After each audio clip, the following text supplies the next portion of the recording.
we go ahead and get started then, guys? Ready? All right, welcome back. This is Civ4 AI Survivor, Season 3, Game 2. We've got a mostly fairly peaceful field here. I'm hoping the game will prove to be interesting. I hope it doesn't turn into a big snooze fest with love on all sides, but we'll just have to wait and see how it plays out. So let's go ahead and begin, shall we? So the big thing that happens at the beginning of this game, this is the Observer Civ, gets the circumnavigation bonus. You can just ignore that. This is on a Pangea map, Pangaea. It's all one continent. That movement bonus really is irrelevant for this game. So for this game, the really crucial thing is going to be who gets the first religion, because this game is going to be heavily influenced by religion. And it looks like right now that's going to be Gandhi. He has the turn order advantage over Isabella. They're both going for polytheism. No one's going for the meditation religion, at least initially.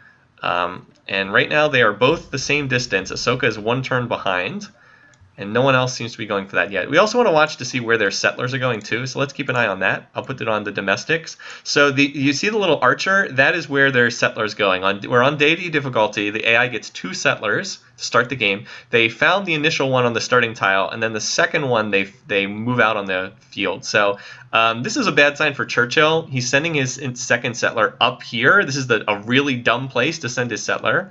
Everybody else looks like they're doing mostly logical stuff in this game, although it isn't noteworthy that Isabella and Ahsoka are moving towards one another with their archers. Yeah, Hinduism is the polytheism one, but we have choose religions on, so they might pick something else. Look at this. Also, Washington and Gandhi moving right towards each other. Now, a number of you picked Gandhi as the first to die. I can't see that happening, and that's due to peace weight. Gandhi's peace weight is 10. Victoria's is 8. Washington's is 8. So really high peace weight civs here. They're all likely to be very good friends. All right, so I'll put it on the borders for a second if you want to see where these initial cities are going. So yeah, Gandhi went towards Washington to squeeze him a little bit.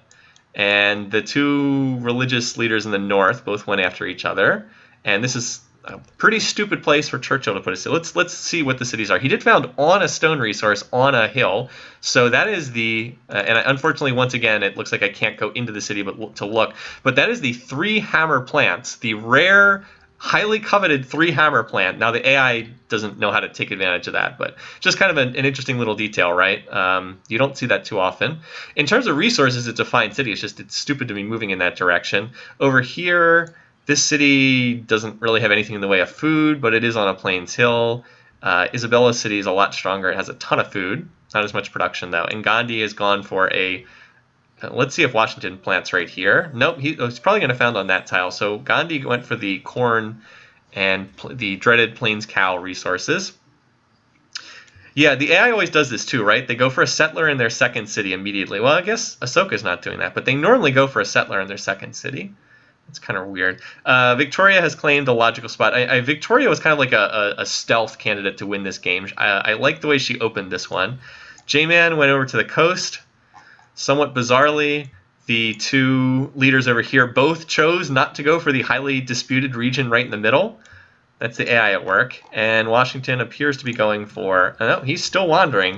I don't know quite where he's going, but wherever he's going, he's headed in that direction. So polytheism still racing. Although, note that Isabella has now slipped a turn ahead in the race for polytheism. She's now 3 turns to go, whereas Ahsoka and Gandhi are still 4 turns to go. And, alright, so Washington founds here. That is not a very good city early in the game. That is buried under jungle, but it does claim land. I guess that's the one good thing you can say. He did make a pretty bold move towards the center of the map, so it's good in that sense. Otherwise, not so much. Isabella, yeah. So Isabella's still in the lead. Let's see. She is still in the lead, but looks like she's going to claim this by 1 turn over Gandhi and Ahsoka. I think I'm still going to go with Ahsoka. Thanks for pointing that out, though. And yes, she will take Christianity. So let's see. Barcelona looks like it will probably get this first religion. Let's just see. All right, there it goes. So she does claim the first religion. And Churchill... Wow, that would be something weird. It looks like Churchill may actually found the second religion here. That would be really unexpected. All the religious leaders all went for the same religion, and maybe Churchill gets the second one? I was not expecting that. Let's see if he... It looks like he's going to get it, though. Huh. Weird. So we might see a game with a lot of religions in it because Gandhi and Ahsoka are not going to stop chasing their own religion. They have a huge bias towards going for religion. Still, Churchill getting the second religion, just bizarre. And yes, how the center of the map gets divided up is a big deal. So if I put it on enemy military, we can see the barbarians. So you can tell there's already a lot of barbs roaming around, even just 11 turns into the game. So expect to see more of that too. Huh. Yeah, like Churchill, what are you doing? Churchill is doing something, all right. I don't know quite what. What is with the 3 tiles? Yeah, I don't know. It's sometimes that, like, Washington didn't do that. He went 1, 2, 3, 4. He went 5 tiles away. A lot of them went for 3 tiles. 3 tile spacing is not inherently bad, though, in Civ4. Putting your cities close together can be a good thing. Churchill is the new Wang Khan troll. He might be. Maybe this will work out, though. It's hard to say. So Ahsoka is now also chasing meditation. He really wants a religion. Last time on AI Survivor. Ahsoka really wants a religion, but it looks like he might be... he's going to be beaten out in the race by freaking Churchill, who doesn't even start with mysticism as a tech. It's just weird because Churchill does not have much of a religious preference as an AI. That's true. It's bad if you don't know how to swap tiles. And NotSpamBot's giving us a quick recap of what happened in the last game. So Victoria, putting that imperialistic trait to good work, it looks like she's going to be the first one to get out settler number 2. And so there we go. Buddhism, founded in Nottingham. He went with the default Buddhism at meditation. Even though he has the chance to choose religion, he just went with the normal one. Buddhism. Huh. I can fairly say I didn't see that coming. And now he converts to Buddhism, which probably makes him instantly Isabella's worst enemy. I don't know if they're in contact yet, though. No, alright, so she doesn't like Gandhi. Look at this. She's annoyed towards Gandhi, and that has to be due to peace weight concerns. There it is. So she doesn't like Churchill, -3. Note that she's only cautious, though, and that's because these two have the same peace weight. Churchill's peace weight is 6, Isabella's peace weight is 6. So they're predisposed to like one another. Can Dana Brogg carry Victoria to try? Alright, she will be the first person to get out 2 settlers. And so far, no one... Oh, okay, look at this. Ahsoka is going to get the next religion, though, because, look, he's already going on Masonry. He will claim the the monotheism religion. So it looks like we're going to have a religion in England, a religion in India, and a religion up here in Spain. And that's going to be interesting when that happens. I don't know quite what's going to happen, but it'll be fun to watch. So Victoria is somewhat unwisely looking like she's going to send her new settler down to the south. That's not the smartest decision. Elsewhere, there's a lot of settlers in production. I don't think any others have finished yet. Strangely, Yoel is going to get a settler out of his size 1 city instead of out of his capital. I don't know quite what's going on there. So yeah, lots of other people building settlers, but no one else has one finished. So we'll keep an eye on this settler for right now, since that's where the expansion's going on. And I don't know why she's chosen to prioritize this part of the map. That seems like a really silly decision. But I guess she wanted a city there. So say hello to Canterbury. We will get to see a lot of names on the English city list, because we have 2 English leaders in this game. It's too bad. You know what? Maybe for this game I should have gone in and replaced all the English city names with Danish city names. That would have been hilarious, but I did not think to do that before setting this up. Same thing for Churchill. He's also got a settler in his size 1 city. And there's the city for our J-Man. Where is he sending this? He is also just apparently going for the...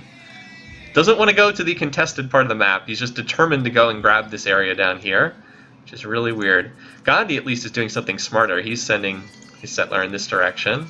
Let's zoom out and see the domestics tab again, because that'll tell us where the settlers are. Okay, so wherever you see an archer, that is an archer escorting a settler right now. So Gandhi's got one there.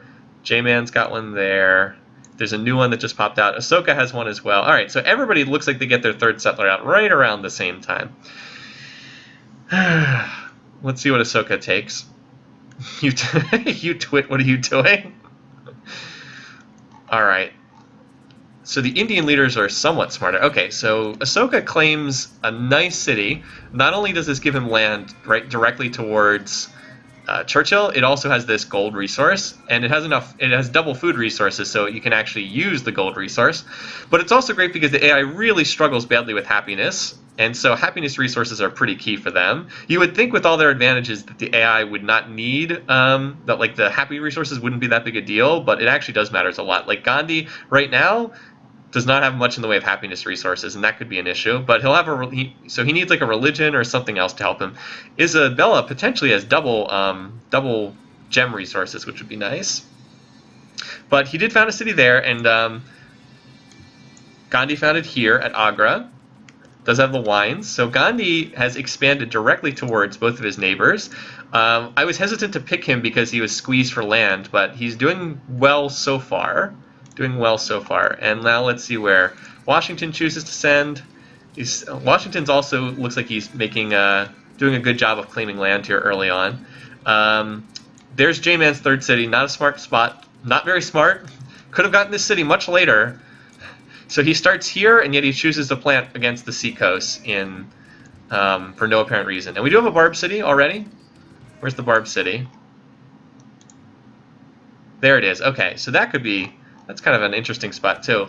So depending on who claims this Barb city, that will go a long way as to whether Churchill or Yoao comes out on top. Also, it would be the funniest thing ever if Churchill wins this game after nobody picked him whatsoever. I would love to see that, even though it would not be good for my prediction. I guess he just likes water. I think you're right. So this settler is advancing. We also have Isabella settler out on the map somewhere. There it is. So keep an eye on these units. She's continues to expand towards Ahsoka. That's bad long-term for Ahsoka. And Washington's got this spot. So Washington, again, claiming land for himself. And then he is one of the few people pushing towards the center of the map. Although that might leave this whole southern area for Gandhi, which could be very good for Gandhi. Anyone building Stonehenge? Good question. Let's see. I don't see anyone yet. Although with the stone that Churchill has, there's a good chance he'll go for it soon. Good question. And Coventry goes in a logical location. This is probably where the second city should have gone. Oh, there's Judaism as well. And it is founded here. So he also decided to take the default religion, probably because Buddhism was not available. But this is still key because it's going to shove out the borders of Vijayanagara pretty aggressively in each direction. And Isabella grows here. Gandhi going for early ironworking, I know, right? A little weird. So now all the early religions are claimed, and we have 3 different religions here at the top of the map. Let's see, Judaism, Christianity. Christianity is already spread to the capital, and then what's the last one? Buddhism. I hate that Christianity is kind of hard to see on this map, on this overlay. Oh well. All right, so now the question will just be probably expansion. All the early religions are gone. We'll see how the religions expand. Yeah, Ahsoka. So all of these, at least Ahsoka and Isabella will be very aggressive in spreading their religion. Churchill probably not as much. But then there's just the question of random spreads. Like where does the religion pop up? We see more settlers popping up in the 2 imperialistic leaders. Elsewhere, just a lot of stuff. Yeah, the Indian civs probably did start with regular workers. I'm okay with that, yeah. So here's the 1 regular worker. And again, that's due to the text editing. In the future, I'll try to remember that. I wonder if I could just go in and replace that right now in the world builder. Just to fix that. You no longer have a... There you go, there's your fast worker, buddy. It was in between tile improvement actions anyway. And let's wait until this one's done building... Oh, no, it actually is done building the road. It's still animated, but it's done building the road. So let's go to text key Gandhi. And you know what? You get a fast worker too. There you go. Have fun with that, buddy. Only affects India. Hopefully the AI won't get confused. Looks like they're using them just fine. Normally that I would not need to do that. It's only if an Indian leader is in the game would that even pop up. But J-Man did finish another settler, so that's good news for him. He's already got that out. If there's one thing he does, it's expand. So hopefully for his sake he'll expand. Victoria's got a settler out too. Great Wall's under production. Is Stonehenge under production anywhere? I don't think it is. Doesn't look like it. Looks like it's still just expansion for right now. So we'll keep an eye on where settlers are moving around. Is this another settler up here? Could just be a worker in this city. No, that's just a worker in the city. Yeah, because it'll show an archer too if there's a worker on the same tile. Because like here, there's just a worker. But Victoria, determined apparently to settle the southern tundra. Or nope, never mind. She turned around and walked back in the opposite direction. Meanwhile, J-Man, being a little bit more intelligent, heading up in this direction. Is Izzy trying to get the Oracle? I don't see it under production. Just see the Great Wall under production for Victoria right now. Yeah, he's now belatedly moving towards the center. Let's see if he tries to plant on this tile. Nope, still going further north. I don't know quite where he's going with this unit right now. Let's see. I'm just following this because I'm curious. Here comes a Churchill settler. So these two are going to... Someone's not going to get the spot they want. 1, 2... Let's see where Churchill plants. He'll take something. He could plant on this tile. That would be the minimum distance, but he could plant there. And Victoria is slowly moving her settler north. She does have it out on the map. She continues to build the Great Wall. Gandhi has a settler under production. How about Washington? What's he doing? He's got one under production. He's built a lot of archers, probably more than he needs. Isabella's got one under production too. She's got copper connected though, so look, she's already got axes and spears in production. And I think the most interesting thing right now is watching where Churchill puts this. Nope, so he decided to turn around. I guess he's headed in this direction, so he decided not to go for this spot. Going to go for something over here. Claiming the copper would be key. So he just finished... Izzy just finished Priesthood. So a lot of these cities are good once the jungle's cleared. It's going to take a very long time for the jungle to be cleared out. Over here, let's see where Vicky gets hurt. So she will almost certainly plant on this tile. It's a very obvious tile to put a city on. Dry corn, plains horses, banana later on down the road, on a plains hill. All right, and Warwick went here. So look at Churchill. He's being a little bit of a troll. Look at where he's planted his cities. He's also going for Stonehenge, and it looks like he's going to get it. He's got the stone resource, so that'll help his border popping. And we have a new Barb city here too. Whoever claims this would be pretty key as well. So, and Gandhi now has another city out on the map as well. He founded Calcutta. Gandhi, by the way, looks like he's going to clean up this whole southern part of the map. Honestly, now I wish I'd picked him. I just thought he would get squeezed on land, but it's not happening. And if Gandhi gets any kind of fair shake of land, he's going to do really well. Also, Isabella did found this city here, Cordoba. So she's doing okay. She looks set to claim a decent amount of land. Washington needs to get a move on if he's not going to get squeezed over here in the corner. He finally built a settler, but I think he's been going overboard on archers. Yeah, J-Man, I wouldn't say a death now, but the settling has not gone well for him. So Vicky finishes the Great Wall. Not the most impressive one in terms of size. And then Stonehenge should finish in another turn or two as well. Ahsoka is not expanding as fast as he probably should. Well, I guess he's got a city about to plant up here. I would expect, yeah, there we go. So I would expect some rivalry between and there's Stonehenge being built by Churchill again. That will now get him a profit for his shrine, for the Buddhist shrine, and then that'll cause the religion to expand just kind of on its own, even if he doesn't build a lot of missionaries. J-Man is pushing out his borders. It's just looks like he's gotten a little bit squeezed on land here.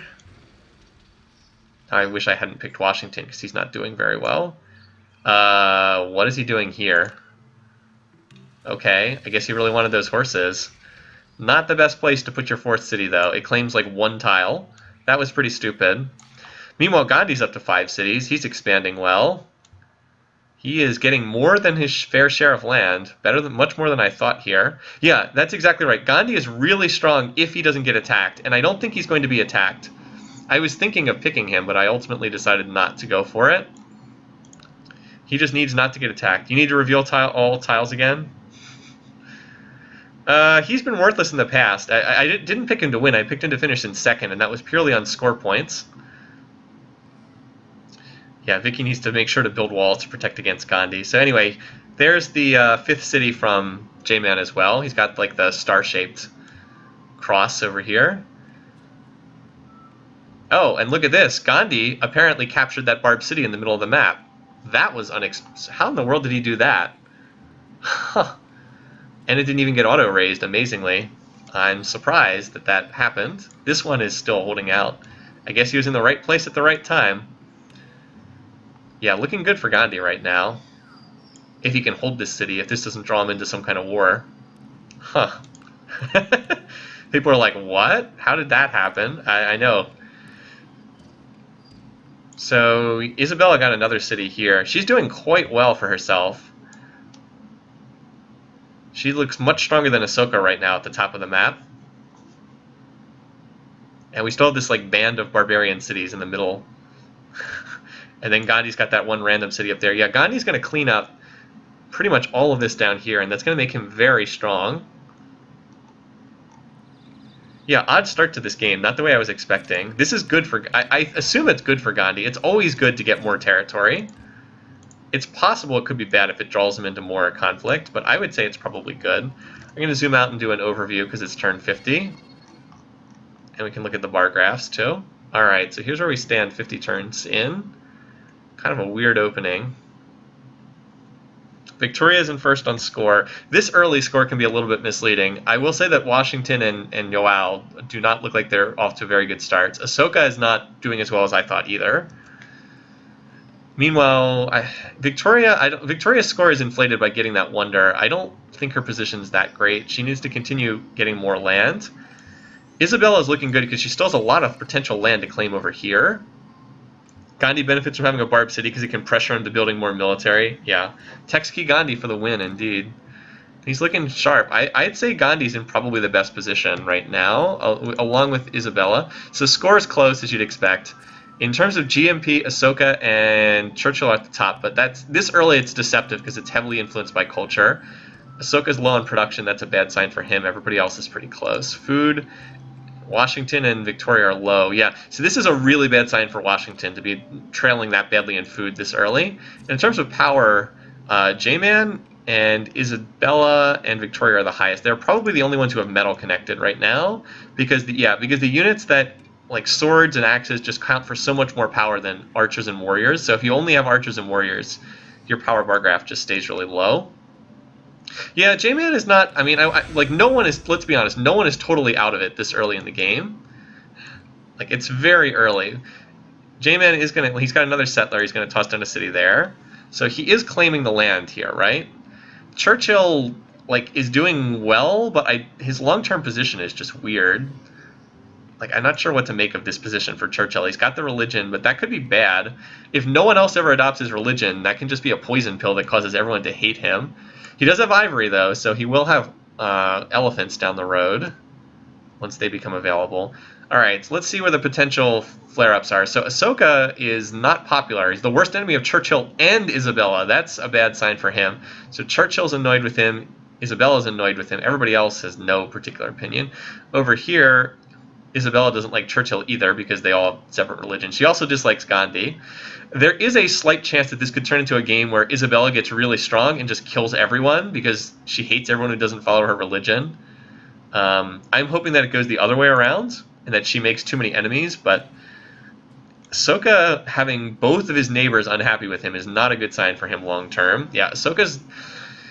I would say this is not the way that you wanted to... If you picked Ahsoka like I did, this is not the way you want the game to be going right now. Izzy's not good at war. Probably not. Well... Maybe. I mean, really, it mostly comes down to how much territory the AI can claim. Is mostly how it goes as far as wars end up shaking out. Yeah, I don't like Washington. I don't like him building the pyramids here. That's a waste of too many resources. He needs to be claiming more territory, and he's not doing it. Gandhi on 6 cities this early is pretty nice. We blame Troll... Yeah, we can blame Troll Churchill for a lot of this. Churchill has really messed up both Ahsoka, and he's also messed up Yoal over here. Let's see, so what's going on with these Barb cities? It looks like... What are these 2 barbarian warriors doing over here? It looks like these Barb cities will come under more and more pressure. Like this one, they're still just defended by warriors, and warriors can be pretty easily killed. Like this one, Gepid, is quite low, and it will not be auto-raised at this point. So it's just kind of an open question as to who can capture this. Like J-Man is pressuring it right now. Okay. So now we've got a Portuguese city in the middle of the map. Okay. Just the archer in the right place at the right time with that huge bonus the deity AI gets against barbarians. So that's just another example of the random factors that can occur. He's escorting another settler over here as well. So if he can plant the city here and claim Tartar... Oh, wow. Okay, well, that was early on. Jeez, okay. I guess we're going to shake things up. So, wow. First war declaration of the game. Let's spell it in. Only 58 turns in. That is early. This game might have more action than I expected. Very early. All right. So some of you saw this coming, apparently. So this, she should have moved all of these units in together instead of doing it on separately. There's only 2 archers here. Even though one of them is city garrison 2, this is probably enough units to take this city. Yep, there it is. All right. So Ahsoka's, yeah, this is not looking good for him.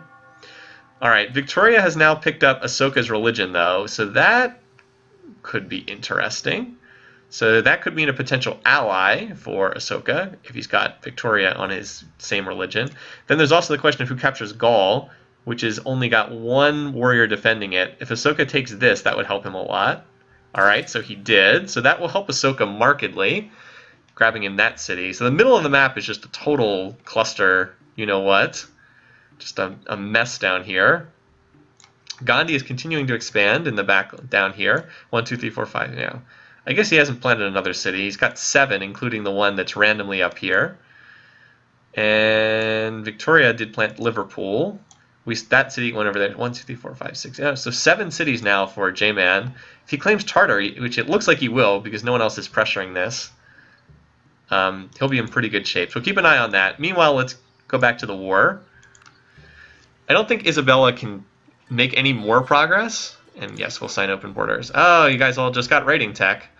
I don't think she'll be able to push further, but like even just taking that one city, yeah, like there's no way she can break through here. Vijayanagar is on a hill. It's a holy city. So I don't think she'll be able to make much more progress until she gets catapults. What she really should be doing is expanding over here, but she probably will not build settlers while she's in a war. Well, she's building one, so here's what I know. 8 cities for J-Man. Oh, yeah, and he's got one here in the middle of the map, although I don't know how useful that will be. Let's see. Tartar. Yeah, all right. So J-Man, despite a rocky start and Churchill doing who knows what, all right, he does convert to Churchill's religion. So those two will likely be friends, but he has essentially won the land grab over here, has gotten most of the land. Churchill is on 6 cities, but he's basically out of room to expand now. Going to be tricky for him. Anyway, so let's watch the war that's going on here.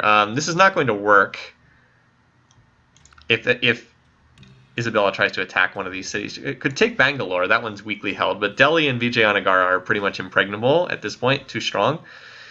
Boy, Washington, my pick for 2nd place. He's doing horribly. I don't know what's wrong with him. He has not expanded at all. He desperately needs to capture Visigoth if he's going to have any role in this game. The Windsor Alliance is in place. England and Portugal have been long-term historic allies, just FYI. All right, now Gandhi is converted to Judaism as well, so maybe this is what gets Ahsoka back in the game, is he gets all these religious allies. And note that Isabella's religion has not spread to anyone else, so this is how she feels about everyone else. -9, -3, -2, -2, -3, +1. And here's how other people feel about her. A lot of cautious, not a lot of happy. It looks a little bit like Portugal. It does, actually. It's like everything to the west of this river is in Portuguese borders. It does look a little bit like Portugal. And yes, America built the pyramids, although I'm not sure how much that's going to help them. All right, so yeah, these units randomly wandering around. Is Delhi on a hill? Delhi's not on a hill, but with 40% defenses, I don't really see any chance to break through there. Instead, they're just wandering around pillaging, though, so who knows what the heck's going on there. Okay, whatever. Gandhi somehow let a barbarian archer walk all the way through his land. And I guess that's the main place where things are going on. Gandhi should land the Temple of Artemis. Oh, no, he stopped building the Temple of Artemis. He's on the Oracle now. I'm just curious where the heck these units are going. They're just kind of wandering in circles. Here comes the first request to join a war, first of many. And what about that? Are all the Barb cities gone now? I think there's one left. Yeah, there's still this one left. So Gandhi adopts organized religion. Churchill's going for horseback riding. That's pretty early. Alright, so Isabella finally attacked Delhi and did nothing as predicted, so lost most of her stack uselessly. Pretty common this early in the game. It's usually counterproductive for AIs to get into war this early. It's usually better for them to be expanding and building cities. So this could end up dragging down both of these two. Churchill too much like sitting duck to do anything. Alright, so here comes the counterattack. Lots of chariots running forward towards Lahore, but they made peace. So a successful war. Isabella didn't commit too much to the conflict, and she got a city out of it. So a good I think that worked pretty well overall for her. Now she needs to go back to expanding and building units over here. Alright, so our first action comes to a close. Gandhi tosses a city down right on the border with Washington, right here. And he's still got room to expand in the south as well. So Gandhi is just doing his thing. He's also, well, there's a couple people chasing the Oracle right now. Let's see. So the Oracle, Temple of Artemis, it's pretty close between Gandhi and Churchill on the Oracle. We'll keep an eye on that and see who gets it. And here comes the missionary spam. Missionary, missionary, missionary. Isabella wants to get her religion out and spread. Let's just see what a lot of people building the Oracle. Let's just see what the power bar graph looks like right now. So Isabella and Yoao actually highest. Washington trailing badly. Yeah, Washington is the stunted runt of this game. At least he got a city down here. He needs to keep expanding, and we'll keep... Oh, now there's two Barb cities over here. They would both be auto-raised if they were captured, though, because they're only size 1. Central powers need to spread Judaism to Washington so they can complete the encirclement of Isabella, yeah. Also, Victoria settled here. The middle of the map is just a total mess right now.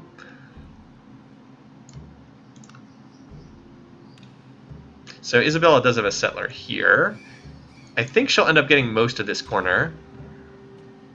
And most of the other AIs are out of room, so we'll see if they choose to get aggressive. Like, J-Man could potentially choose to go after somebody. Unfortunately, the only one he can attack is Churchill, and I think he's on good terms with Churchill.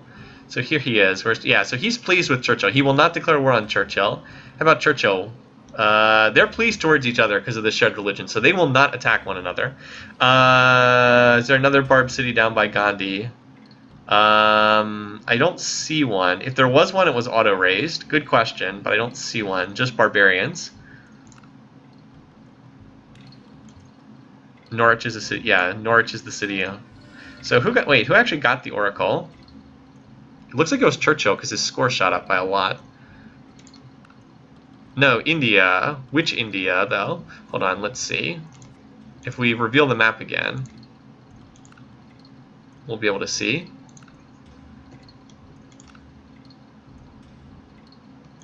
It just says India. Gandhi. Okay, it was Gandhi. Gotcha. That's why you need to reveal tiles more often. Yeah, you're right. And yes, he went for metal casting because he's got forges in place. So that's a nice pickup for him, too. Extra production is always good for the AI. And I think Gandhi's... Does he have any metal resource? No, he doesn't have any metal happiness resources, so he doesn't get the double up on happiness with the forges. But here on Deity, the forges are cheap to build, and they increase the production of the AI cities. So they're pretty nice to have. Anyway, right now we're kind of in a holding pattern. Everybody is back to peace. It's just expanding. So there's Isabella's new city, Salamanca.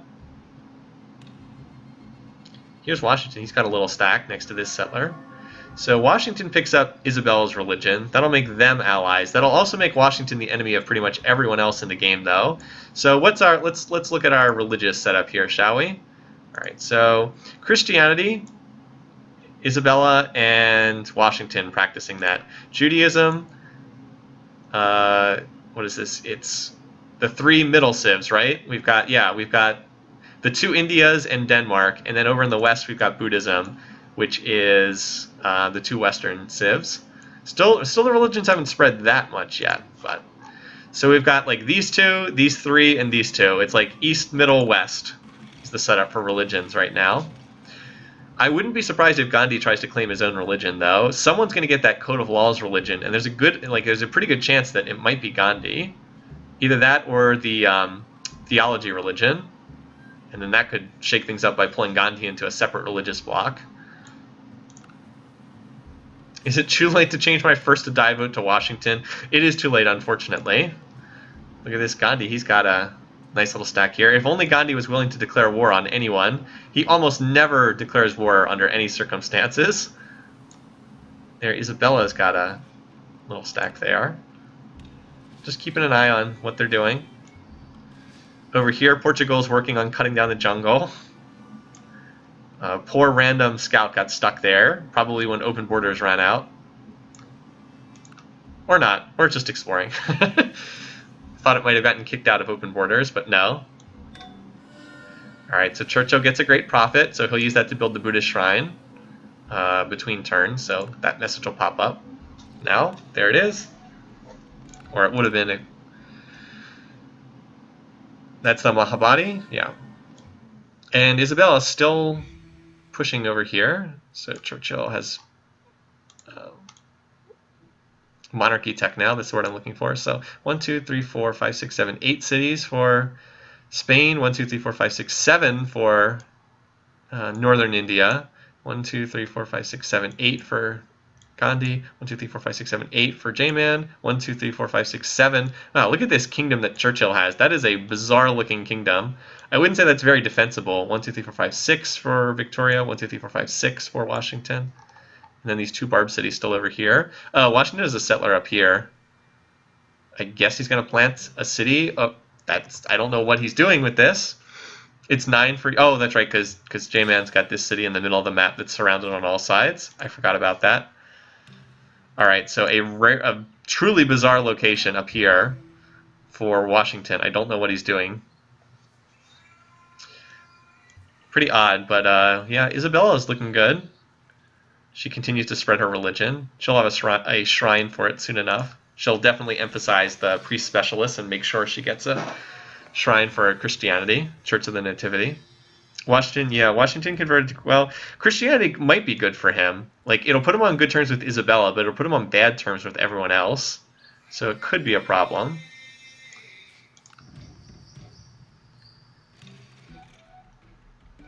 All right, yes, we'll sign open borders. So mostly now we're just waiting to see if... So the map is pretty much settled at this point. We're mostly waiting to see if anyone decides to gear up and go to war.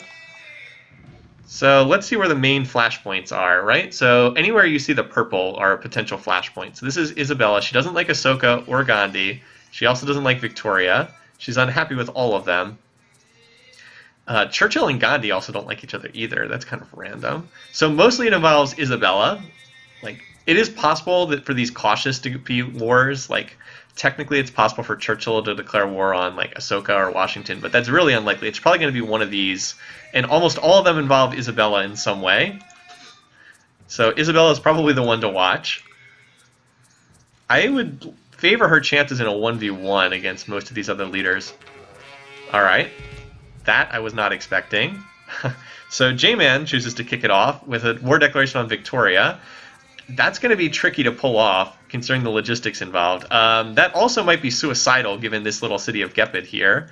He might have just handed over another city in the middle of the map to Victoria, but we'll see.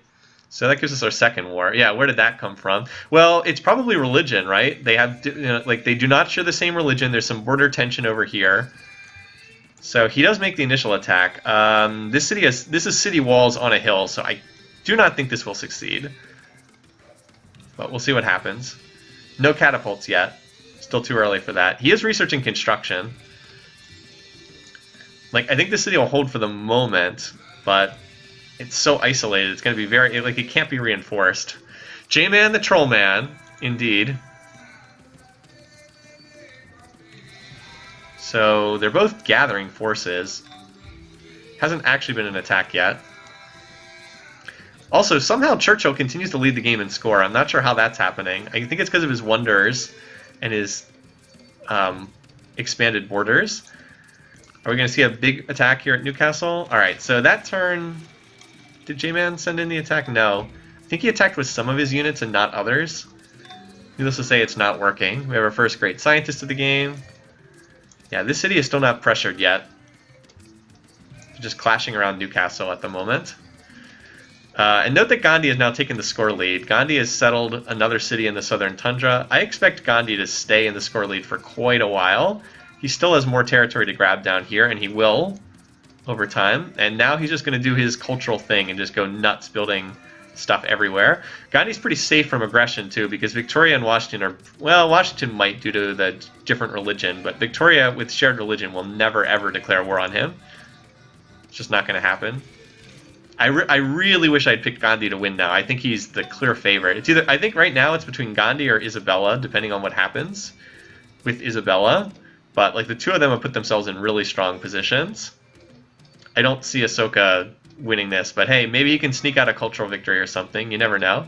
So the other question is, in terms of this current war, who might be willing to jump into this war? Like, well, we know, so who hates Victoria? So here's Victoria. Let's see, here's how people feel about her. She's friendly with, okay, so she's friendly with Ahsoka, so there's a good chance she might be able to pull Ahsoka in.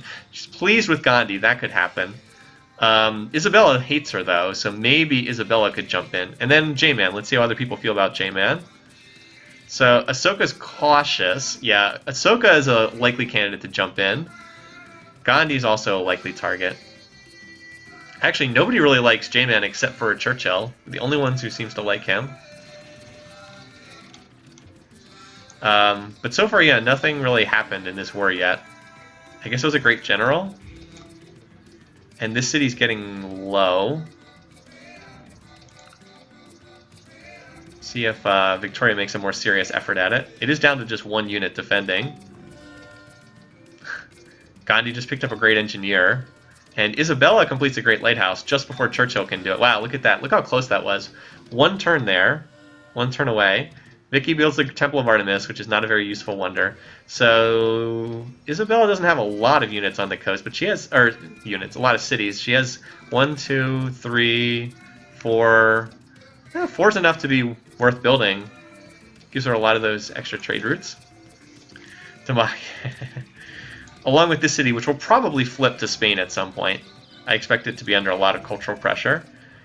And yeah, and then there's just like random Portuguese units wandering around here for some reason. Get rid of the resources for the moment so we can see better. They both asked me to intervene in this war in some fashion. Yeah, there's only one archer in here. You would think that Victoria would just send some units to grab this city. Not so far, though. Nope, still not sending units over there. She's got a lot of units right here, though. Oh, and Tipu Sultan was born. That's funny. So that will get... Oh, J-Man finishes the mausoleum. That's nice for him. A lot of stuff going down right now. Victoria gets a great spy. But Isabella will use that to fill her shrine. Washington going into universal suffrage is indeed pretty stupid. There's no reason to do that. He has no towns on the map yet. Like, his cottages have not matured enough to make that worthwhile. Also, this is a pretty strong force to guard one settler. I guess he really wants to protect that settler, though.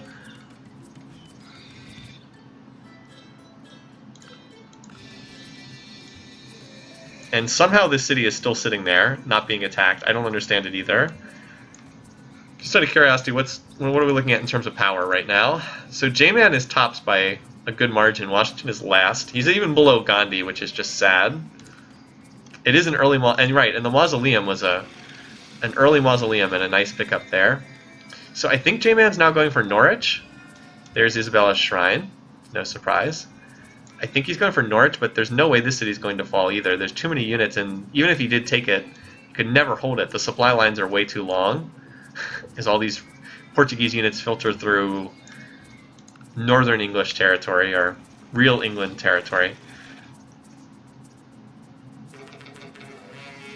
Alright, so that is bad news for Victoria. Alright, good news for J-Man. Just pulled in a huge stack. Jeez, look at that. Look at this stack here.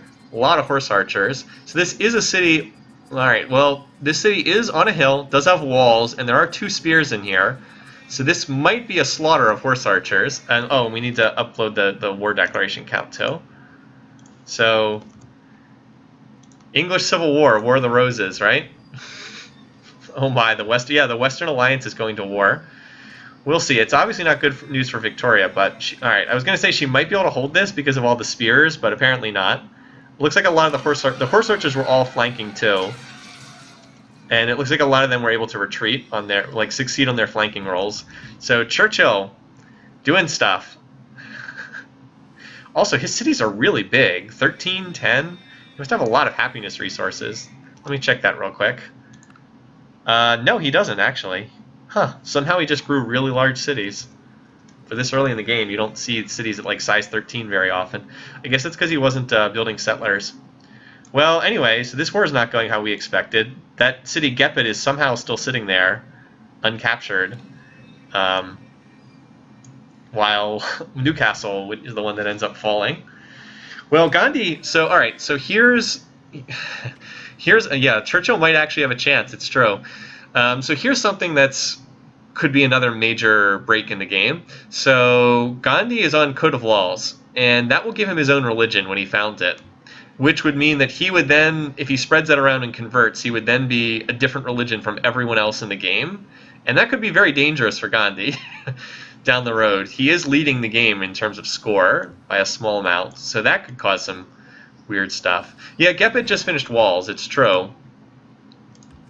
And wow, this game's gotten very interesting now for 100 turns into the game. So 100 turns. Let's look at the bar graphs real quick, shall we? So 100 turns into the game, Gandhi's our score leader. He is making use of all this territory down here. Also, San Francisco just culturally flipped to him or was given over to him because Gandhi would not found a city named San Francisco. Maybe it was liberated to him. In any case, Washington just gave that city over to Gandhi, so that's weird. All right. So GMP, hard to see too much movement. It's still pretty close. Churchill has strangely been leading in GMP for a lot of the game. Production, Washington and Victoria are at the bottom. Not a good sign for them. Food, yeah, it really looks like Washington and Victoria are the weak ones right now. Power, Washington's down here. Victoria's taken it. Oh, that's not good for her. The Western Civs are at the top, and she is down pretty low on it, and Churchill is the cultural leader, bizarrely. Picked the wrong Indian leader. Well, it could be interesting if it comes down to a clash between these two Western leaders and Gandhi down the road. And don't forget, Isabella is still in a very strong position. She's got a lot of territory, and she's in good position to capture these cities here. So don't sleep on Isabella either. She's, yeah, and she's got the Great Lighthouse. She's got territory up here. Churchill has Stonehenge, so that, yeah, that helps to explain partly why he's ahead. He's getting all that free culture. Well, this game was unpredictable, but it's certainly going in directions I didn't expect.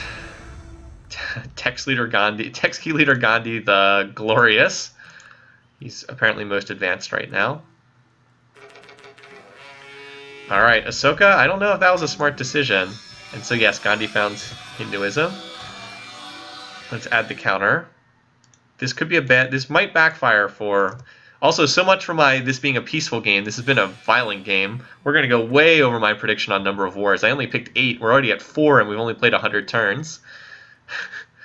So yeah, so here's the attack stack, I think. Yeah, I don't know if this is going to work, but it'll be interesting to find out.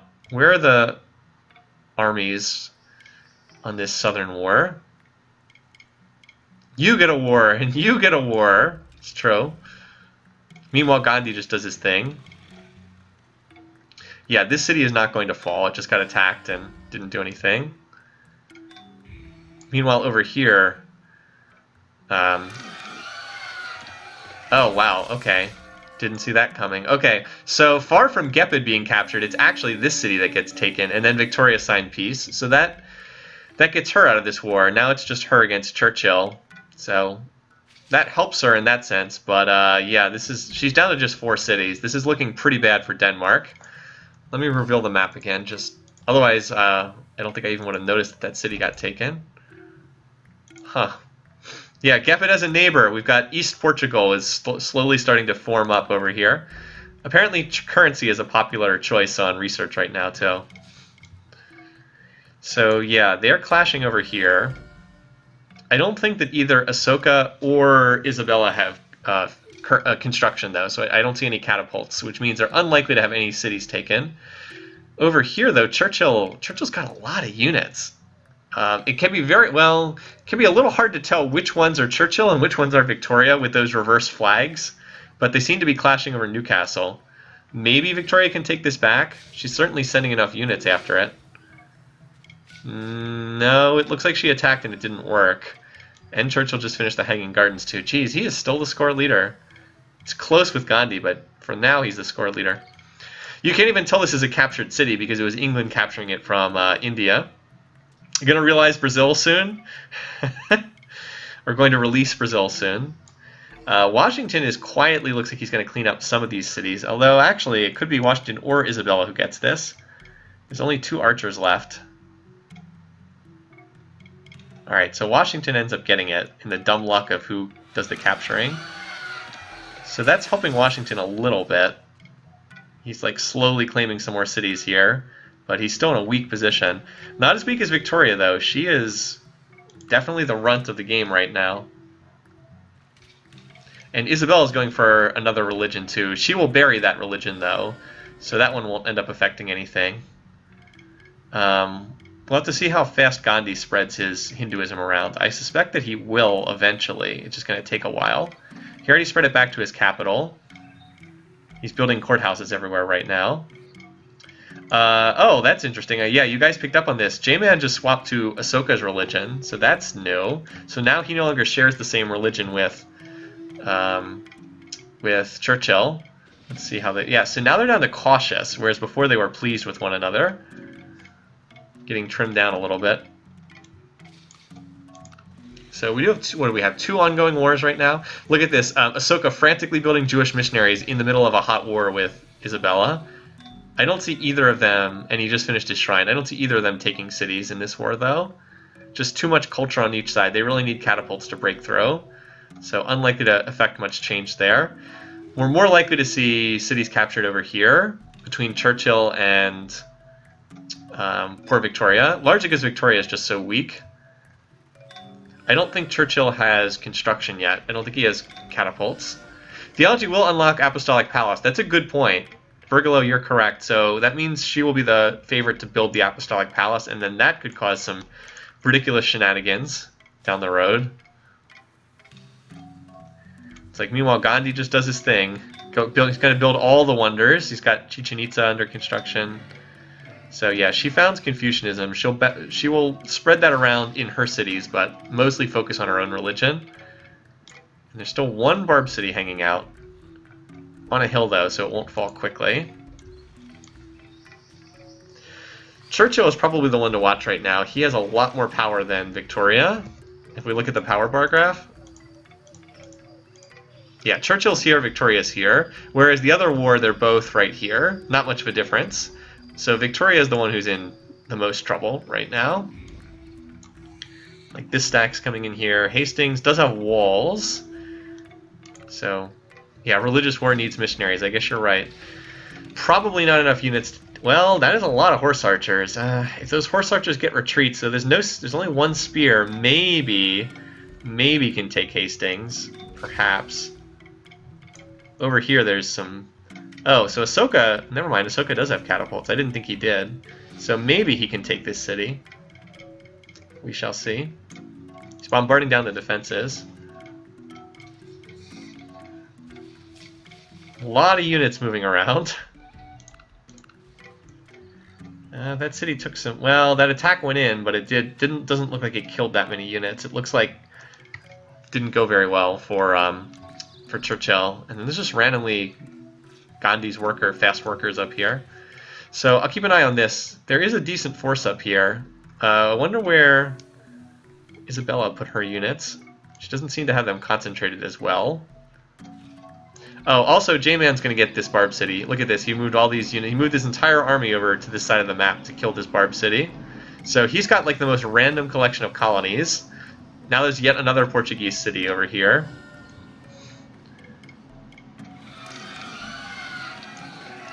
Alright, so this is probably the spot to watch right here, is whether this can break through.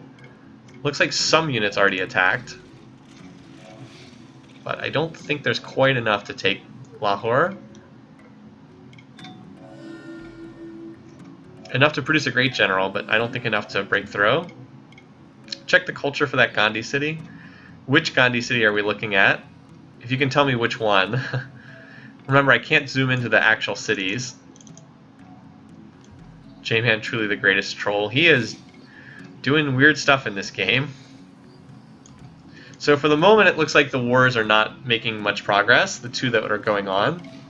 They both seem to have stalemated for the time being. Victoria has catapults, so that'll potentially help her. And Churchill is still building wonders and other stuff. The one right in the middle of the England-Indian Triumvirate. The England-Indian Triumvirate. A lot of units on the East Coast. Yeah, it is a lot of units over there.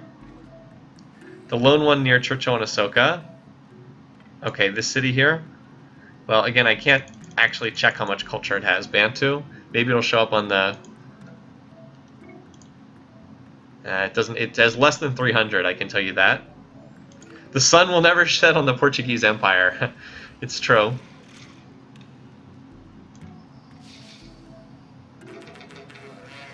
Okay.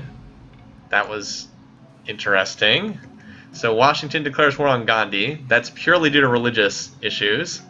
Gandhi looks like he's got this covered, though. Oh boy. I never thought it would happen. Thought that the peace weight between these two would keep them from warring. Well, shows what I know. There it is, finally. So Washington and Gandhi are now in a war as well. I don't think this is going to go well for Washington. Yeah, he just attacked and lost most of his units, so that seems like a mistake. Oh, never mind, I missed that one. So Lahore was captured. Good news for Ahsoka. I'm surprised. I did not think he'd be able to break through, but he was able to do enough, apparently. What is he working on? She's not building very many units. Huh. This game has just like gotten very crazy now.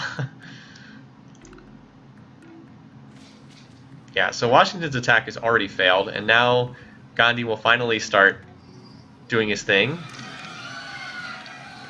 Oh, wow. Okay, I missed that attack too. I'm not doing a good job of watching the map right now, am I?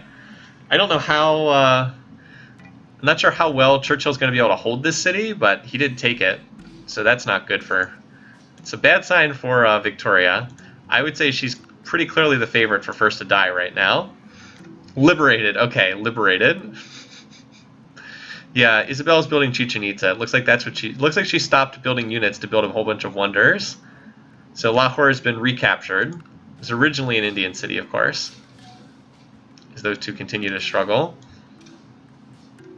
And then we have Gandhi now making his move. Although he doesn't have... Maybe Gandhi will actually build some units now. Ooh, he built the statue of Zeus. That's a key wonder. All the war weariness for everyone who fights Gandhi. There's like this hole that's been plunged into Victoria's territory. So we all thought that like Gepid would get captured. Instead, it's every other city around Gepid that's being captured. As Victoria continues to get carved up by Churchill. The one that none of us picked to win the game. And he finished sweating out. Okay, so Washington is a new attack force here. Oh, so this is captured and recaptured. San Francisco, wait, oh, and this, wow. I didn't even see that stack there. That's not going to stay. That's going to get recaptured again. But, okay, a lot of cities getting traded back and forth here. Like, I don't think that this can actually be held for any length of time. Yeah, as expected. The annoying Spanish must be destroyed. Oh, and yeah, and J-Man did get this. We saw that earlier. Yeah, we just saw that. Thanks. Izzy completes Chichen Itza. And the Hagia Sophia. Maybe she'll build some units now. She's building chariots. I don't know if that's the smartest choice to pick. So... on we go. So Hastings was taken and then retaken back, but when a city's captured like that, it loses all its cultural buildings, so that was a sizable setback. And now Churchill's got a new stack over here. He needs some catapults, though, if he's going to do more in this war than just, like, run around trolling. Yeah, Chichen Itza was built by Spain, though. He's also got the Great Library under construction. Alright, so those two signed peace. The one city, the main effect was Lahore was taken back by Ahsoka. Uh-oh, Gandhi's going for construction. Churchill's going for construction. That could be dangerous once catapults are in the mix. And over here, Washington is still running around with a fairly large stack. I don't know where he's going, though. Oh, back to that tile again. I guess he was merging it together. He wants to go after this city, I think. Meanwhile, Churchill seems to be throwing units against... Or no, he's still wandering around. He needs to build some catapults. I don't know if he's going to do anything. I guess we'll watch over here for the time being.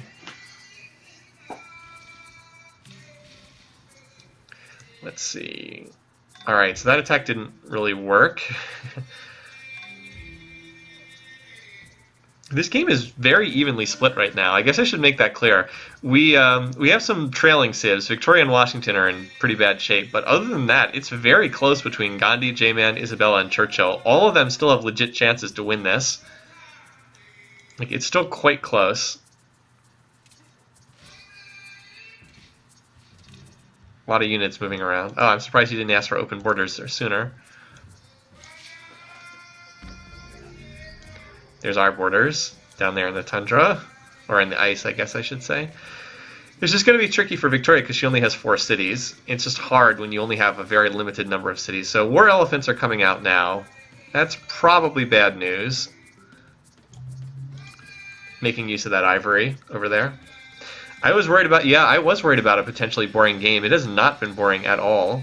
It's been all over the place. Gandhi keeps building most of the wonders. And he got a great general too.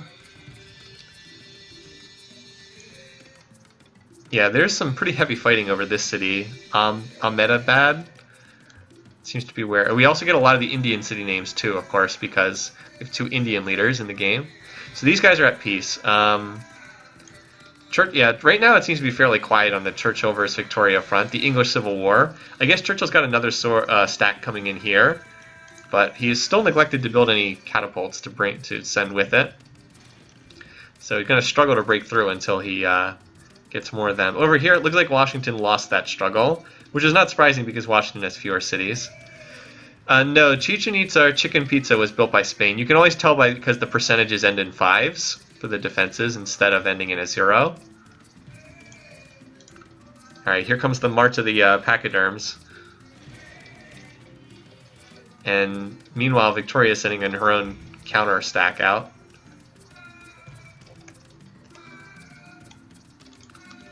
Has anyone picked up Sistine yet? No, and that's a useful wonder to point out because there's a good chance someone's going to go for a cultural victory in this game. That's also a bit of a wild card, right? Because like Ahsoka, if he goes for culture, he doesn't even need to be in first place in score. He can win by culture without being in first in score. And same for anyone else who might pursue a cultural victory. So that's useful to keep in mind too.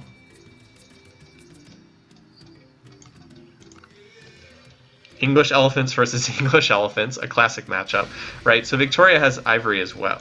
Or, no, not Victoria. She doesn't have it. Gandhi has ivory. Victoria doesn't. There still are no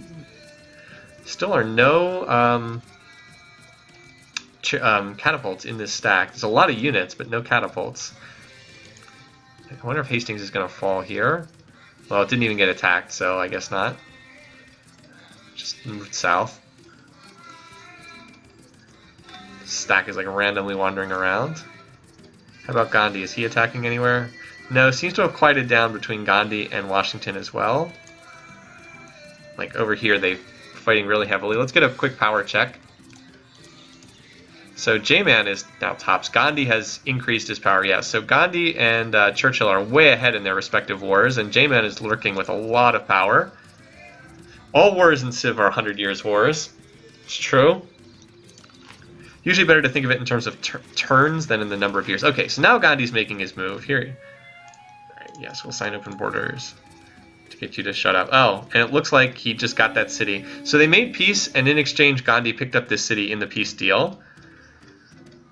It's always nice to do that because all the culture of the original owner vanishes when that happens. So this is now culturally an Indian city. Yeah, not good for Washington. That was not a good war to pick. 1, 2, 3, 4, 5. I mean, he's still got a decent number of cities, but he is not in a good shape. And Gandhi just gets that much stronger as a result. Churchill's stack continues wandering around. So now the only war is between Churchill and Victoria. They're the only ones still fighting. Yeah, Washington losing cities to Gandhi. I know, right? Alright, so that attack did not succeed at Hastings. It just got completely cleaned up. So Churchill just took a pretty serious beating without gaining anything from it. I guess he got a great general, but that was not a good use of his units there. So this war looks like it's stalled out. I don't expect to see much more happening. Maybe Liverpool is vulnerable, I guess, but not really. Vicky looks like she's going to continue to cling to her 4 cities for the moment. Meanwhile, so the Apostolic Palace is under construction here. Islam founded by Spain, that shouldn't do anything. So it looks like the Apostolic Palace is going to be built by Ahsoka, and then it'll be tuned to Judaism. Oh wait, J-Man's also going for it too? Oh yeah, so they're both going for it. Interesting. So whether this gets built by Ahsoka or J-Man, well, it looks like it would be Judaism regardless, in either case. Al-Andalus. Yeah, I know, right? Islam being founded by Spain. Al-Andalus. Okay. Worst enemy of Victoria. Those two do not like each other. They did make peace, though. So the whole world is now back at peace again. So a lot of action there for a few minutes. Now it's died down, and we're back to peace. I'm still waiting to see who's going to get the Apostolic Palace, though. That's what I'm most interested in. It looks like it's going to be Ahsoka. Getting her shit wrecked and then sitting around uselessly. In so many words, yes. But after all that, Gandhi is still has the lead. He's even building the heroic epic. Oh, hey, buddy. So Sydney's decided that this is good timing. Sydney's decided to come in here and say hi. You want to come? You want to come say hi to everybody on stream? Yeah. Hey, buddy. You decided to come in here? You want to say hi? Good boy. Why don't you lay down here? Good boy. Okay. Why don't you lay down here and join me? Wanted to come say hi. Alright. Portugal, yeah, Portugal with its colonies. Just like in real life, Portugal has its 2 overseas colonies. Alright. So it looks like Ahsoka will get the Apostolic Palace, which is pretty noteworthy. I'm also still waiting to see if Gandhi potentially will swap over to Hinduism. He hasn't spread it around enough yet, but I wouldn't be surprised down the road if he does. I guess he hasn't really spread it. Maybe he's content just to stay with Judaism. So let's zoom out and look at the religious map, right? Judaism. So Judaism has been very widely spread. Jesus Christ, Ahsoka, do you think you've spread it to enough cities? He has spread it to almost the entire freaking world. That's a pretty incredible screenshot. So yeah, Judaism is widely spread. The only places it hasn't spread really are Buddhist Churchill and Christian Spain. So Christianity is very widely spread too. The entire eastern part of the continent has it in like every city. And then the other one is Buddhism, which is not nearly as widely spread. It's pretty much just here in the West. That's a Civ 5 level of missionary spam. So yeah, we'll see what he chooses to do with the AP. But for the meantime, things are kind of quiet. I do think we'll see more wars. If we look at that, yeah, look at this. Isabella is furious towards Ahsoka, so that's unlikely to stay. Ahsoka is friendly towards almost everyone else, though. Everybody else, he seems to be well liked by everybody else. And Victoria seems to be well liked by most people, except by Isabella, who detests her with the fury of 1,000 suns for practicing another religion. Yeah, he's making a lot of money off of the shrine. I agree. I mean, that's got to be like almost 40 cities with the religion inside. So the next time we see a war, it'll be with medieval technology on each side. Except Victoria, who is struggling mightily now.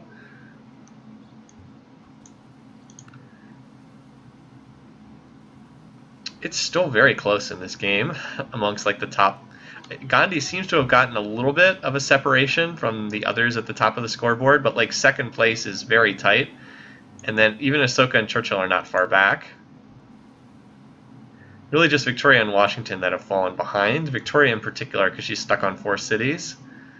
Poor Newcastle is being crushed culturally. Ahsoka's entire economy is propped up by synagogues. That is going to give him a lot of production. In fact, if we look at the production bar graph, he's probably got a big jump up when he finished that. Yeah, can you tell when he finished the AP? It jumped up his production graph by a lot. So Gandhi has the most production. Gandhi has the most GMP. So a lot of that's probably culture, but not all of it. Food, J-Man is actually tops in food.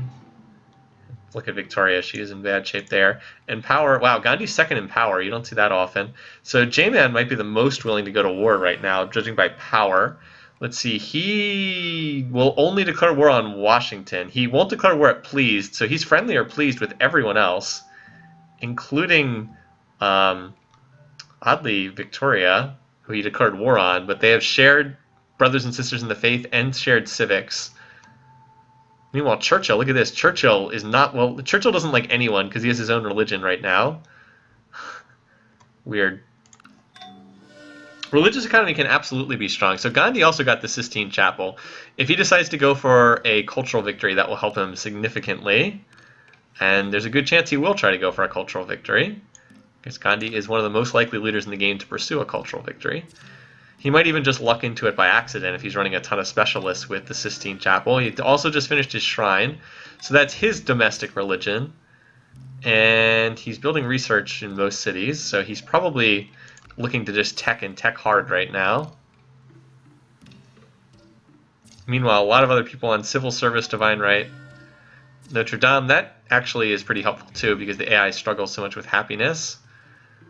And he's building Sankor as well. I don't know why they all go for divine right, but they do this in game after game. They like insist on going for divine right. Yeah, Gandhi's Sistine Chapel cultural win is a potential go. But it's pretty quiet right now until someone actually declares war on someone else. Here we are 150 turns in and it's pretty quiet. Like almost everybody's just building stuff domestically. Gandhi's just doing a civic swap. Caste system, of course, goes well with Sistine Chapel that he just built. It could be. I mean, I would still wager that we have someone get finished off because it's unlikely that we get to the end of the game with no deaths. But I suppose it's always possible. If there's a game where it's going to happen, this would seem likely. But what are the odds of no elimination? I wouldn't say they're great because I think we're going to see more war declarations. But maybe 10-15%, something like that. So all the religions have now been founded. But we basically have 3 major religions, as we've seen. And Gandhi just started a golden age. So that's only going to accelerate him further ahead.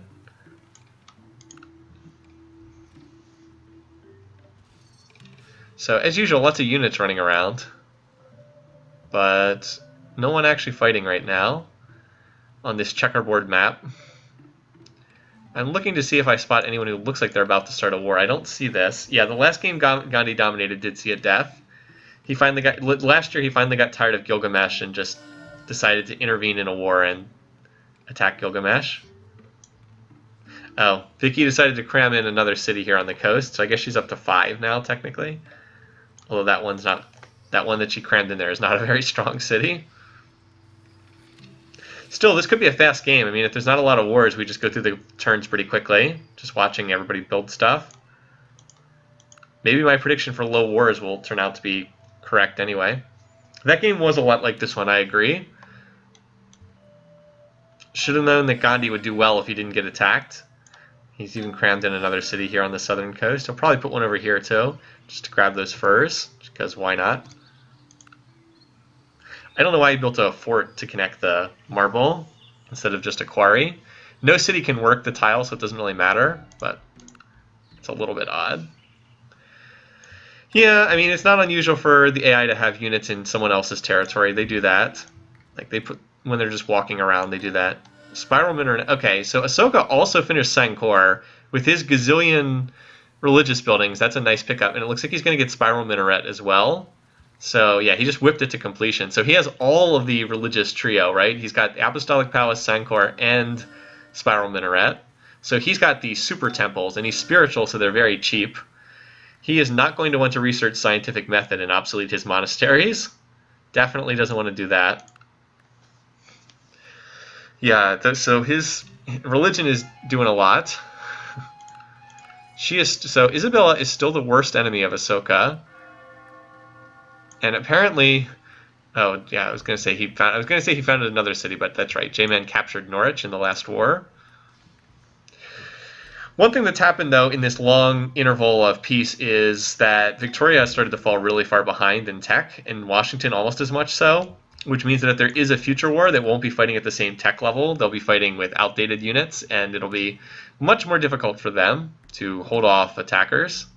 J-Man is really starting to pull away in that second place spot, at least as far as score is concerned. I guess because he just ended up claiming enough territory. He's got some big cities, too. Sure, let's go ahead and show let's look at everybody's beaker rate real quick. So Ahsoka is at 311 beakers per turn, Churchill 269, Gandhi 395. So Gandhi's a little bit ahead, but not that much. Isabella is lower. She's having to run a higher gold total. She probably needs to build more infrastructure.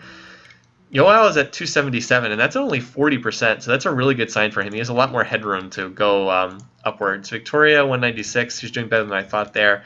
Washington, 214. So they're all pretty close as far as that goes. No one's pulled that far ahead in tech. So let's see here. Ahsoka getting ready to enter. He's like late medieval, early Renaissance. Churchill is further behind. He's missing some techs. Gandhi's about the same point as Ahsoka. Isabella's a little bit behind, roughly comparable with Churchill. J-Man is going for liberalism. He might be the first one there. Victoria is further behind as well, except she's going for guilds. She's missing the whole top of the tree, though, which he will probably stop to research. Washington has that, but he's missing more of this. So, yeah, it's closer than I thought. Gandhi's at 508 culture per turn. Yeah, he is... So it looks like there was a culture bomb put in Nottingham earlier. He's starting to... Oh, yeah. Oh, you guys saw it on the F2 screen. I'm sorry. Yeah, 508 culture per turn. Now, again, that's not all in one city, but he's clearly picking up a lot of culture already. And we are only 163 turns into the game, so there's a lot of leeway for that to ramp up further. He often can stumble into a cultural victory, even if he's not deliberately pursuing it, just because he loves to run specialists and build cultural stuff so much. Washington didn't research alphabet. Well, he will eventually. He's illiterate.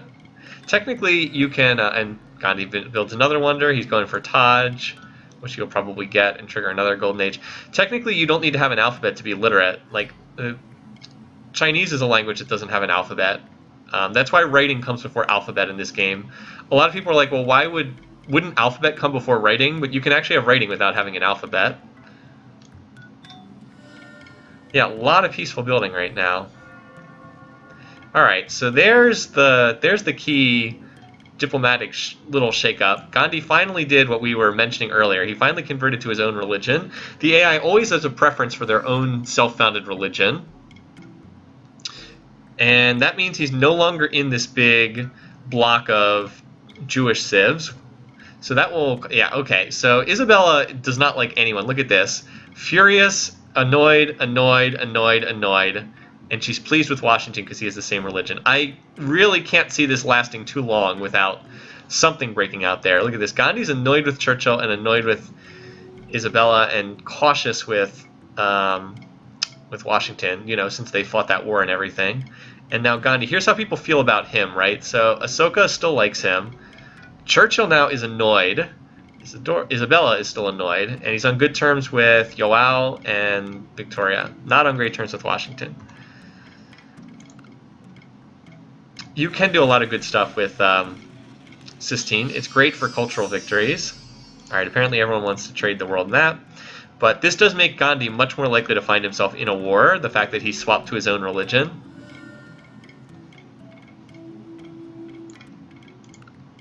So, definitely more likely now. Gandhi is teching ahead, though. He just went to Constitution. Still, most of the civs seem to be building infrastructure, and that's usually a sign that they're not plotting war. Like, I try to look around and see if they're building military in every city, that's usually a sign that they're plotting war. Yeah, Gandhi at pleased with Vicky at +3. Peace weight for the win. They have almost the same peace weight. You know, this game was very, broke out into a whole bunch of wars early on, but it's gotten very quiet since then. Is God, but not the one she worships. So mostly, yeah, all right, and a lot of people are triggering golden ages too. He wisely chose. I was gonna say he wisely chose to do a golden age right when he swapped civics, but he's spiritual, so it doesn't matter. He can change civics at any point in time, and it doesn't matter. So there's the Taj. Gandhi looks like he's gonna finish it. One turn away. Oh, and liberalism, right. We spotted earlier that he was going for liberalism.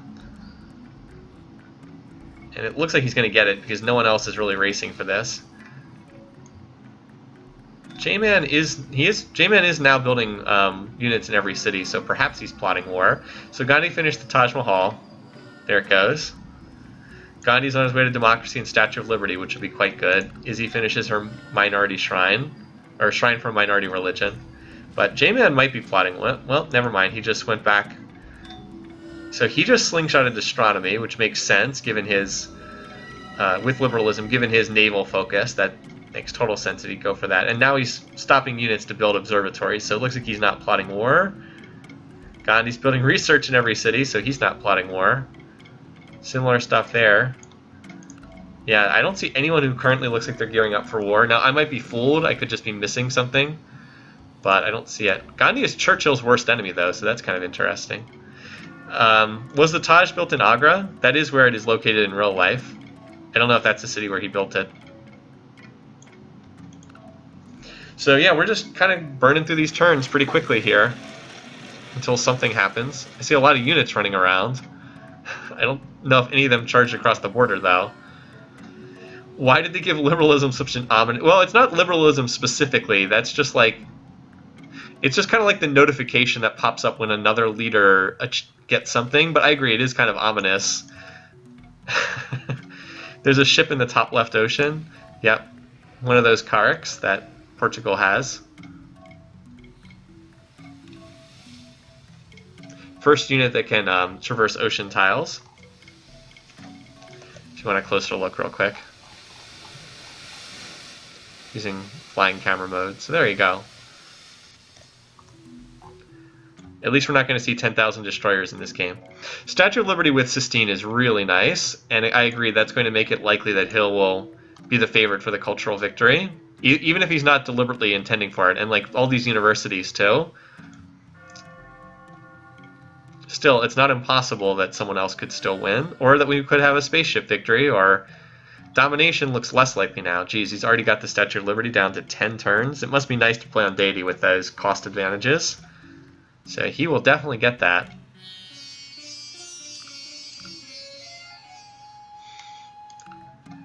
Obviously, we're not trading the world map. They have to explore it for themselves.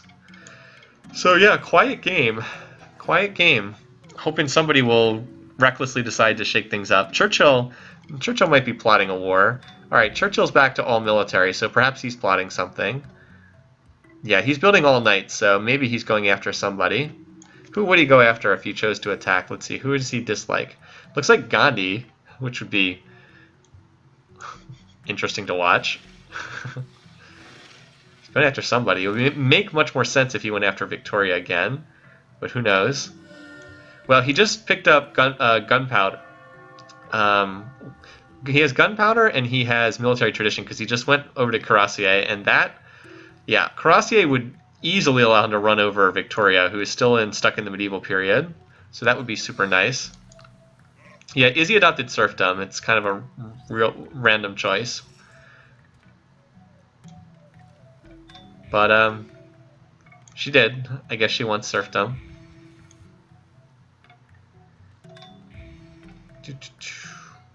Yeah, not much going on. Just building stuff. AI's doing a lot of building. Gandhi is picking up military tradition, though, so maybe if he ever gets into a war, that'll be useful. This is the best thing that Churchill's ever done.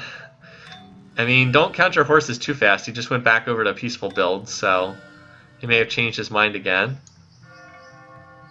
J-Man gets a golden age. He slowly pulled ahead from Isabella.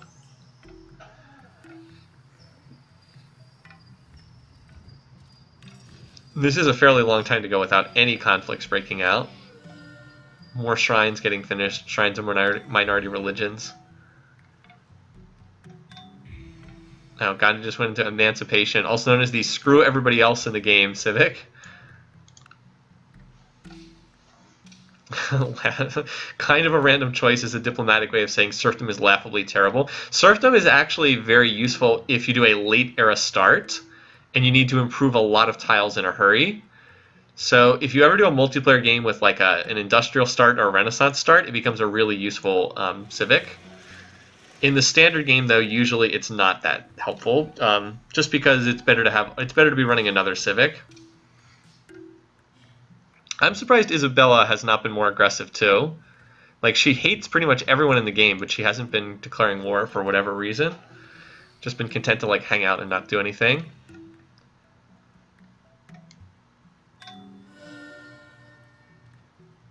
Like we saw on the diplomatic screen that there's a lot of dislike built up between these AIs.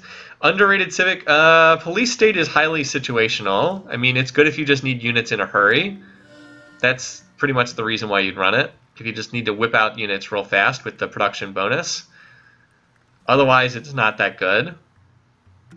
Like, it does one thing, it lets you build units real quickly. Otherwise, no. So we had a really wild opening to this game. Oh, all right, so look at this. So this hasn't happened yet, but because Churchill has popped up to request our aid already,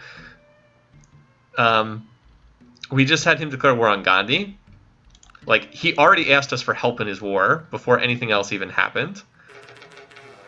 So Churchill declared war on Gandhi. Where are his units, just out of curiosity? I don't know where they... Oh, I think they're here. All right, there they are. Oh, okay, he's going after this city. Oh, that makes sense. Gandhi also completes the Statue of Liberty at the same time. So he's going after this city, Bantu. So let's increase the war declaration counter, shall we? So we're up to 6 now. Feeling a little bit better about my prediction of 8 since we got through a whole bunch. We got through like 70 turns with no wars. All right, so yeah, this city will almost certainly fall, and then it'll be interesting to see what happens from there. Gandhi might be strong, but he can't hold. I don't think he can hold this city, not with 10,000 cuirassiers surrounding it. Also noteworthy. Let's see the power bar graph, shall we? All right, so well, it's very even between the two of them. No real advantage long term. Now you'd think that Churchill would go after Victoria if he wanted to attack someone, but no, not yet. Not so much. Decided to go after the strongest leader in the game. Gandhi's on scientific method. Let's see. So they've got Bantu surrounded. Like, we've got you surrounded. And they have been attacking it. Some of these cuirassiers should be able to break through. And all right, so that's a pretty good stack there. That's about 40, almost 50 units on this tile right here. Can I ping the map? Yeah. So this tile right here is where the main stack is, and then there's like other units all around it. I don't know why the text for ping was in dark green up there. Anyway, Gandhi, this will at least get Gandhi to build some military, and I don't think he can reach... I guess he can reach Newcastle, potentially. Let's see if anyone brings these guys in. Yeah, AP Peace Declaration. Well, the Apostolic Palace is held by Ahsoka, so I don't know if he would be that interested in intervening. These are both members of religions that he's not part of. Still, he might want to intervene and stop the war. So down to just a few defenders at this point. By the way, note that Gagif showed up here as a great spy. Gagif is one of the testers who worked on Civ4 Beyond the Sword, and somebody I played games with a number of times back in the day. He was really good. One of the better multiplayer guys. He was also like 13 years old at the time. But he was very good regardless. Alright, so Ahsoka has now gone free religion, so that shakes up the diplomacy a little bit too. Let's see how that affects things. So that will cause Ahsoka, let's see, where is he? He's over here. So he still loves pretty much everyone. He loves everyone except Isabella. He will only fight Isabella because Ahsoka will not declare war at pleased, and he's pleased with everybody else. As far as how everybody else feels about him, everybody else also likes him except Isabella. So that's the only place you could see conflict is between those two. The Great Spy might have been from communism. We're also far enough into the game that they can run spy specialists, so it might not necessarily have been from that. Care to assist us in destroying the evil English. Now this would get real interesting if Isabella decided to join the war and also attack Gandhi. It is amazing how much trouble Churchill's having in actually taking this one city that's by itself. I guess he's just waiting for the catapults to do their thing. How about Gandhi? So Gandhi does have units riding to the rescue. Here comes some. He has some units on their way. I don't know if they'll be... Alright, here's Gandhi. No, I thought that was his main stack. Gandhi doesn't appear to have them grouped together very well. He is on communism, though, which is a fun tech for him to be pursuing. Alright, so here comes the Gandhi reinforcements. Gandhi only has knights, though. He doesn't seem to have... Alright, so watch this. I'm going to pull up Gandhi's tech tree. Watch how he contorts himself backwards to avoid researching anything that is military value. So yeah, he's all the way up here on communism, but he has avoided rifling and he's avoided gunpowder. So he's avoided all the techs that would give him actual military advantage against Churchill. Yeah, he's way ahead of Churchill in tech, but Churchill actually will have the military advantage because he's going to be on military science. Yeah, the AI and its love of spy specialists, right? All right, so there was a clash here, and it looks like oh, never mind. It looks like Gandhi was able to reinforce this city with a whole bunch of units, and also flank away some of the attackers. So Bantu is amazingly somehow holding out here. I don't really understand how it has not been captured yet, but it's still holding out. And now Gandhi's got more reinforcements in there, along with the gazillion catapults. Oh my god. This stack is so vulnerable to being flanked by Cuirassier. Like, they would just die instantly, all of them, if they got hit by 2 or 3 Cuirassier. But that's the AI for you. Doing random stuff. Let's see if anyone's getting the worst of this fight so far. They're both trading fairly equally. Oh, look at this. Somebody just got a military tech and upgraded everything. So Ahsoka just... What did he just pick up? Rifling, perhaps? Yep, he just got rifling and upgraded everything. Be interesting if he decided to jump into one of these conflicts. So now Gandhi is attacking up here while also defending here, and he has got a big stack of catapults. J-Man actually finishes the Kremlin. Too bad the AI doesn't know how to use that correctly. Still, Gandhi being forced to build units sets him back a little bit. Physics, airship spam incoming indeed. I'm just kind of shocked that we've had this ongoing clash around this city without it being taken somehow.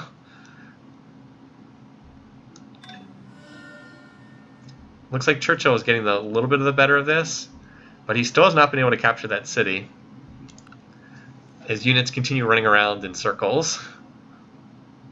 The city all right, so Gandhi's... No, I was going to say Gandhi's attack was pushed back, but it's actually still wandering around up here, inexplicably. If Gandhi would just research gunpowder, he could upgrade all these units from pikes and war elephants and knights to... look at this, he's got a war elephant being built here next to an airship. A little bit silly. Doesn't make a whole lot of sense.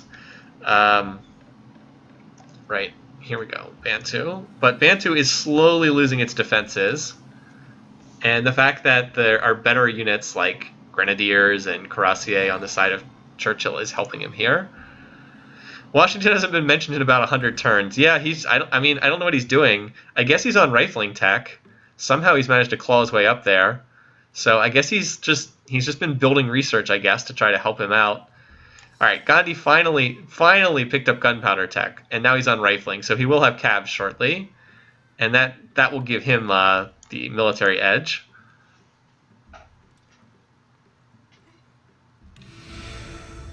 Most advanced. Text key leader Gandhi the Glorious is your leader.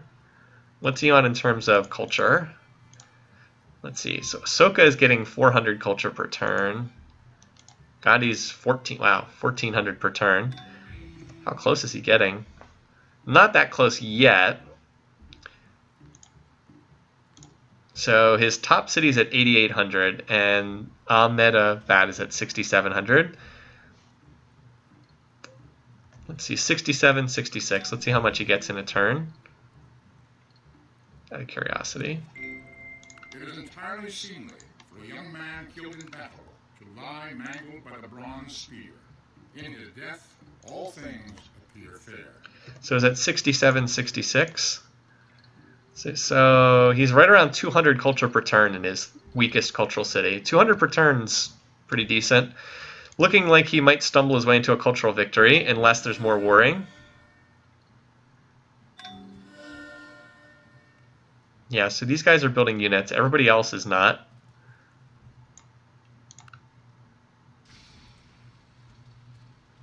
And the Siege of Bantu continues. Although now it's stocked full of much stronger units. Yeah, there's not that many units down here now. How much did gunpowder? A lot. I should take a look at that.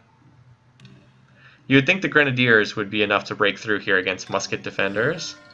Let's see. Alright, so yeah, helped Gandhi a lot.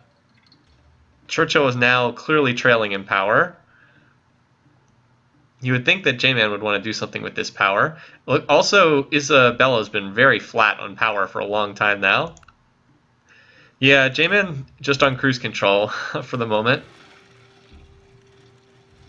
And now Gandhi has rifles, and I guess he doesn't. Yeah, he does have rifles in here, so it's going to be tougher and tougher to break through. I never thought this city would hold out. But Gandhi now has catapults and cavs, so breaking through him will be very hard. I keep looking to see if anyone else will build units, but I'm not seeing it.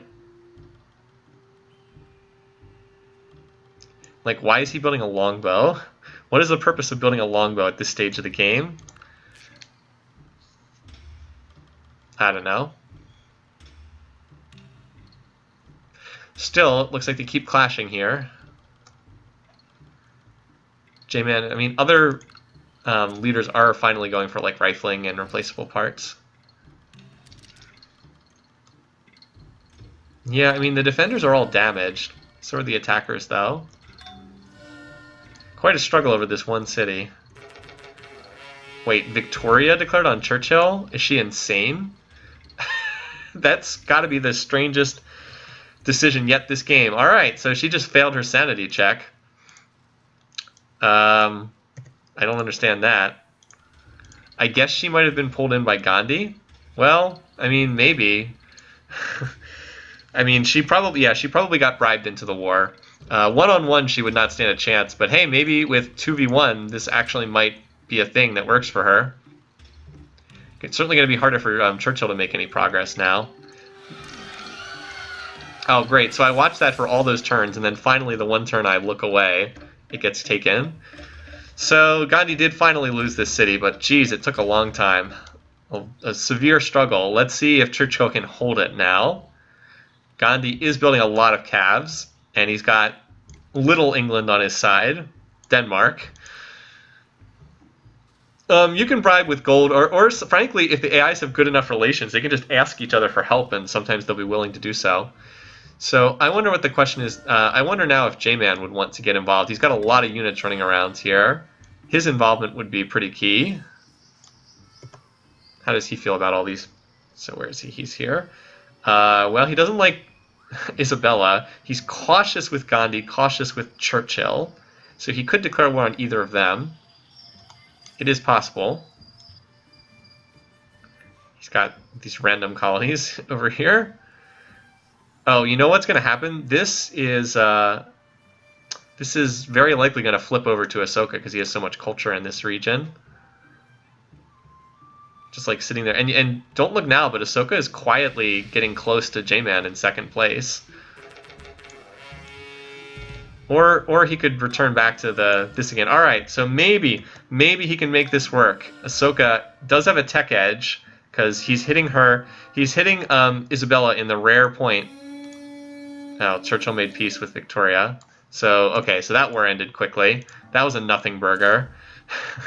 Looks like Victoria didn't really have much interest in that war. This is actually really good timing from Ahsoka, though, because he's hitting her before she has access to her own rifles. Now, I don't think that he's going to be able to take advantage of this because the AI is stupid, but we'll see.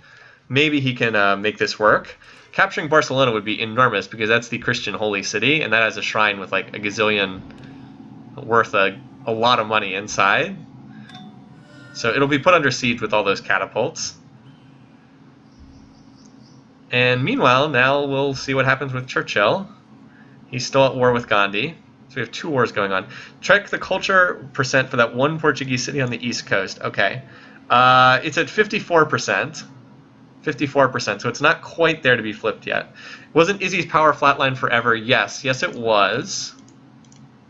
Yeah, and it's not like Ahsoka's is not much higher. Also, Gandhi, oh my god. So apparently once Gandhi got attacked, he was like, I'm not screwing around. He's not in a great position to attack just because of the way geography shakes out. But geez, his power is spiking and spiking hard, and he is still building more cabs. It's like when he goes into war mode, suddenly a switch gets flipped, and he just goes nuts. So if he ever assembles a stack together, Churchill could be in for a lot of hurting. Yeah, Gandhi is tops in power by a lot. Note the random great merchant walking around here too. I don't even understand how pikes can be built over there. I thought pikes upgraded to rifles. But, so there's 8 catapults slowly wearing down the walls here.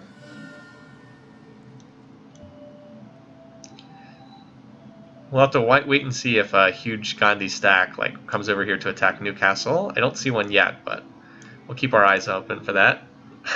He's going to murder Churchill. Maybe. It's tough for him to get over there is kind of the thing. Ooh, and defensive packs are in the mix now, too. They always can make for some fun times. He's got, these units randomly wandering around. I guess he's trying to get back to Bantu. Meanwhile, the siege of Barcelona continues. Obligatory Gandhi clip. Oh, that's from Celebrity Death. From back in the day when they used to do the claymation Celebrity Deathmatch. Culture for the Portuguese city on Gandhi's border. Good question. So this one is now flipped over. There's more Indian culture here than Portuguese culture. Now that said, there's a huge garrison in here. There's 48 units in this city. So it's not going to flip as long as they stay there. But if they move out, it could potentially flip. Gandhi's culture is just dominant everywhere. Toledo might be under pressure soon too. It's still holding for the moment, but yeah. Between Gandhi's military power and his cultural power, it's a pretty intimidating combination right now.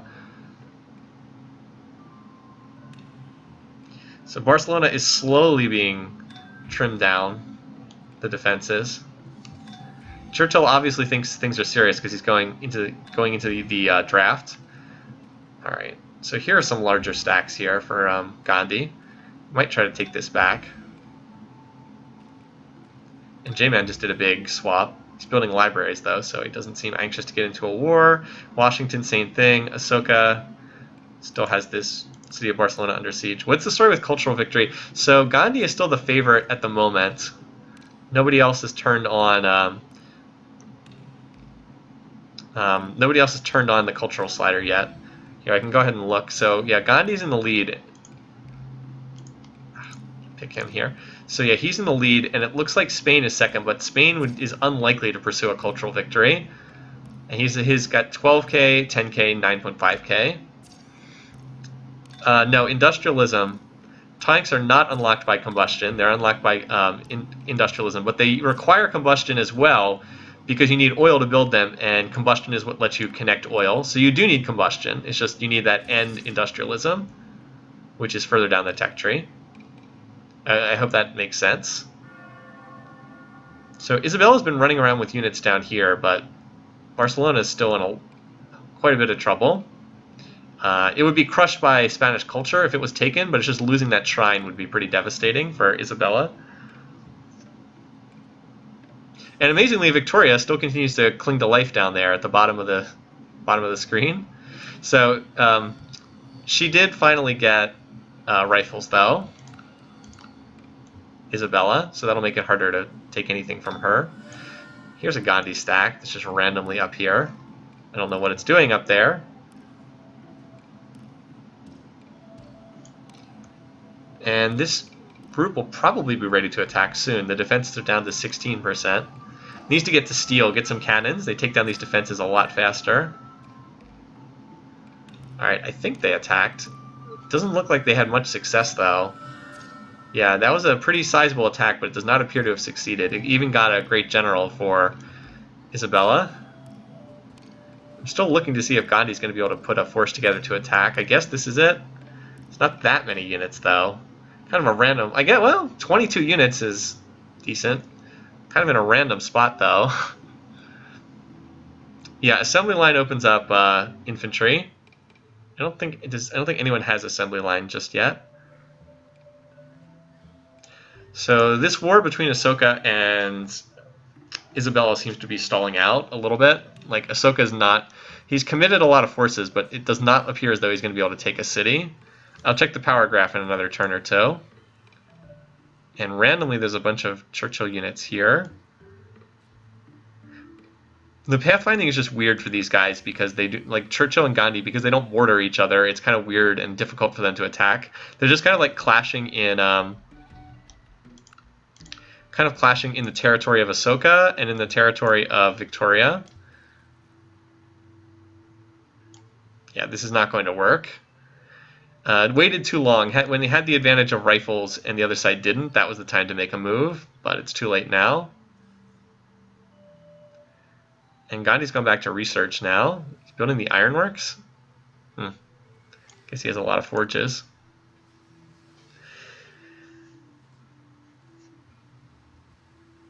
So we do still have wars right now. They don't appear to be impactful wars, though. Like, they don't appear to be a situation where one side's strong enough to like break through and take territory. Yeah, so that offensive at Barcelona stalled out.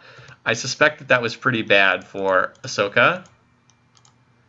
Yeah, it was pretty bad. So yeah, like right here he had the edge, and then Isabella upgrades, and then yeah, loses. Gandhi took a big hit here from something, whereas Churchill didn't really lose anything. And J-Man is slowly increasing power. By the way, Victoria's still here. If anyone wants to take her territory, she's still here. Washington, too. Somehow Washington's now ahead of Churchill in points because I guess that happened. Not really sure how, but apparently that happened. That was a thing.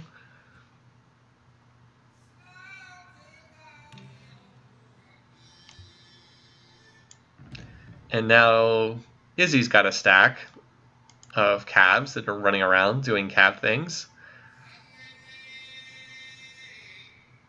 Also, J-Man's got a lot of units moving around the map. I don't know what he's doing with them, but they're running around. I guess they're going to reinforce that city. Or something. Whatever happened to that Gandhi stack that... Alright, I guess it's still randomly moving around here. It's down from 22 units to 18. It's just kind of like been walking around pillaging. I have no idea what the point of that particular little group is. And then there's like another random group of cabs that are attacking over here. A very odd war. So now Kolhapur is this focus.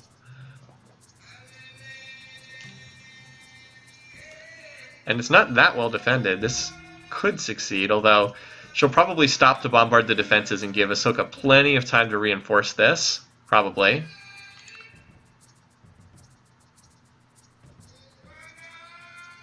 Yeah, it looks like she's going to sit there and just slowly attack the defenses, and that'll give all the time in the world to reinforce this. Washington doing his thing, trying to get back in it.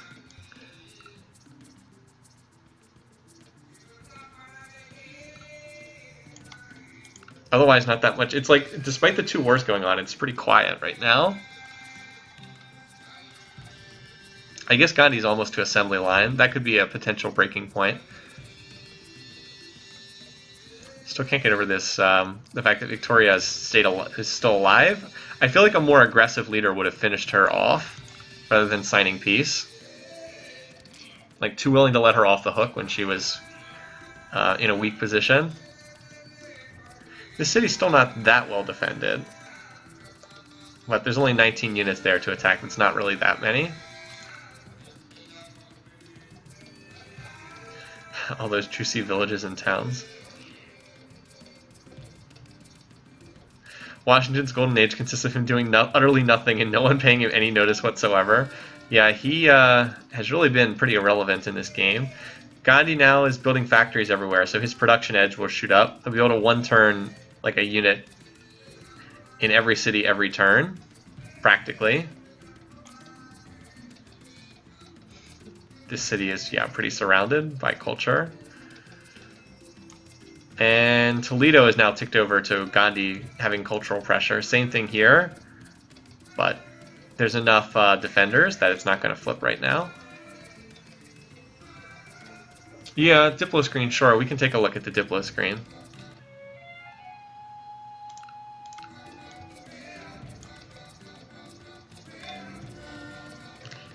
Alright, look at this. There's like this diagonal line of hatred.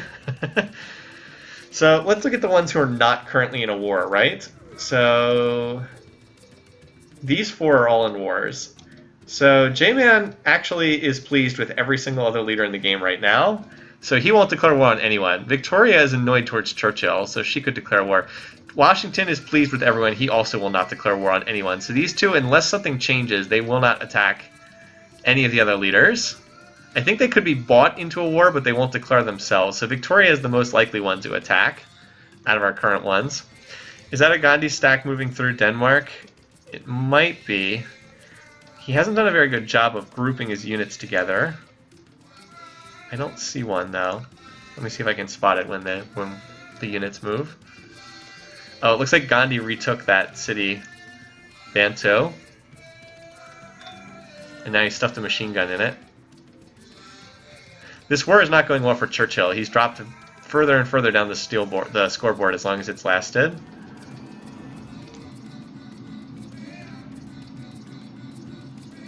Up here, there's another little stack attacking Lahore. This attack on Kolhapur is probably not going to work, though. Yeah, well, J-Man's still got a shot. I mean, coming in first, still got a shot. He just needs to take some territory. Like, if he hit one of these exhausted civs that have been fighting forever, he would have a chance, but he's unlikely to declare war based on diplomatic reasons.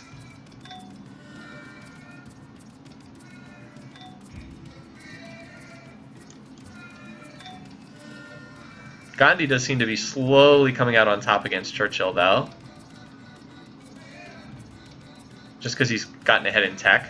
Maybe he'll keep pushing this, yeah, like, now that he's got infantry and machine guns, and he's up against someone who is a long way away from those units, it starts to become easier to push forward. Oh, here we go. So I think we finally found a Gandhi stack. He's got, yeah, if it's infantry against longbows, I would give the edge to the infantry in that scenario. So Churchill did get to redcoats, but redcoats don't do that well against infantry. Yeah, the defenders are almost entirely gone here. We'll check the research screen in a minute. Oh, that's a bad place to get a great engineer popping up. Right inside a city that looks like it's about to be captured. Oh, and look at this. Cannons are on the scene now, too. Here comes the cannons. Although, somewhat oddly, it looks like Gandhi pulled back there. Oh, he moved to... Wow, that's a lot of cannons. I guess he moved to defend the cannons or something. Also got a great artist. And up here... Yeah, that's not happening. That attack one's not going to succeed.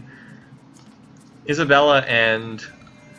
Yeah, that's a lot of cannons there as well. Those two are just completely stalemated. They're not making any progress on either side.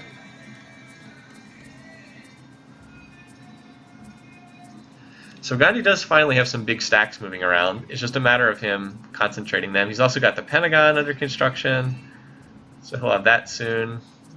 He's got a lot of pressure on these cities. He's looking pretty strong right now. But he's not always the best at using his military strength because he's so freaking peaceful. I guess Churchill's not quite done for yet. I mean, Churchill still has a fair amount of cities. What Gandhi really needs is he needs to pull someone else into his war. Like, if he could pull J-Man into the conflict, it would almost certainly be enough to end this. Alright, so here's where Ahsoka is. Let's see, so he is, like, just about finished with the Renaissance, entering early industrial. Churchill is, wow, he is early Renaissance. Yeah, he's got a long way to go. Gandhi is the tech leader. He's got some of the early industrial techs. I guess he's like halfway through the industrial era. Isabella is, oops. She's like on the same level as Churchill. J-Man is further ahead. J-Man's actually doing pretty good in tech. Look, he's already all the way up to electricity. He's further ahead than I thought. And he's on flight. Victoria is not behind in tech at all. She's staying up in tech, surprisingly. And Washington, geez, he's almost near the tech leaders too. I don't know how they're doing it with so few cities. I guess the leaders that have stayed peaceful are just hanging in there. Oh, and Sid Sushi is now in these cities as well. That helps Ahsoka with if he goes for a potential cultural push. He really should. Ahsoka's best chance to win would be to just stop researching right now and turn on the culture slider. That would be the smartest thing he could do right now. I don't see that happening, but I guess it's possible. Also, to sign peace and get out of this stupid war that's just draining his resources. Yeah, Gandhi, I feel like he should be making a play here at Newcastle. I guess he kind of is. Oh, yes, he is. Never mind. I guess he is. He just captured the city, so yeah. So just what I know. I was like, he should probably be attacking here. And Gandhi's like, hey, I already took the city. What are you complaining about? All right, so that city is now gone. Bantu's under his control. So 1, 2. How many cities does Churchill have left? 1, 2, 3, 4, 5, 6. He still has 7 cities. Still got 7 more. Gandhi has a lot of territory right now. So we'll keep an eye on his campaign. Gandhi going tanks? He might be. He's on electricity. He does need to get past that to get to industrialism.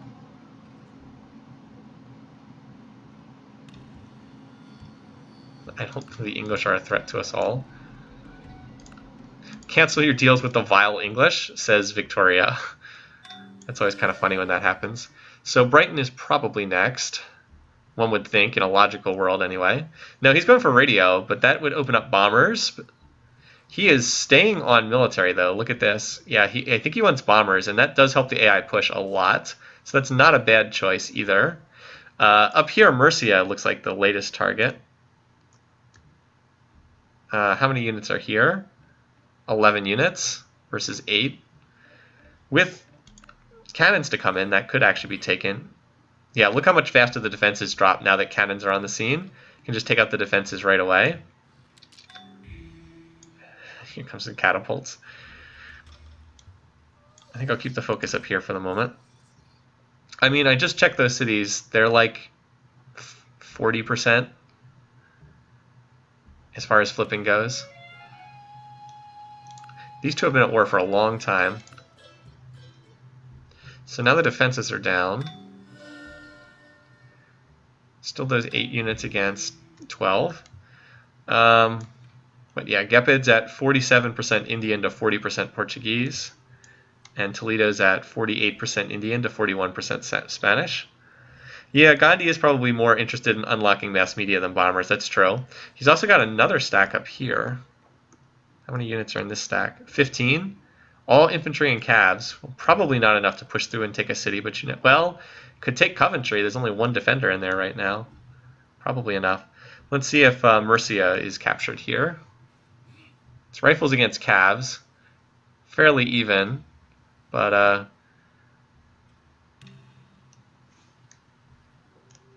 hold on. So damage on both sides. I think this will fall with the cannons to provide collateral damage. I think that city will get taken.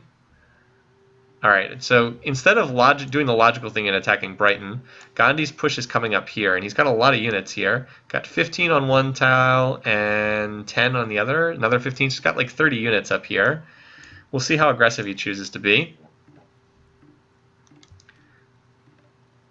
So a lot of leaders are still kind of like lurking here. Gandhi is a clear favorite, but if he gets too tied up in a war, it is possible for someone to slip in and like take a cultural win.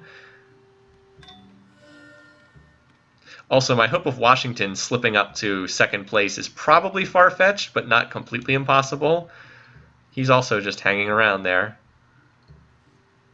I guess he's going for Nottingham. That doesn't really make any sense, but I guess that's where he's headed. Certainly are a lot of orange units running around here. Sorry, you can take your hat off all you want. I'm still not helping you in a war. Oh, I should have stayed up there at Murcia. So that did fall. Go Ahsoka! If you can take over the score lead from Gandhi. No, that's probably not happening. Probably not happening. Maybe Isabella can still be first to die, right? I think that's water under the bridge. Churchill looks like the most likely to die at this point, just because he's... Wow, Gandhi is marching in more soldiers. Here they come. Again, I don't know why he wants Nottingham. He did kill several units in here and redlined a lot of the defenders. Again, I don't know why that's the city he's going for, but apparently he is. Churchill's territory is a bizarre shape.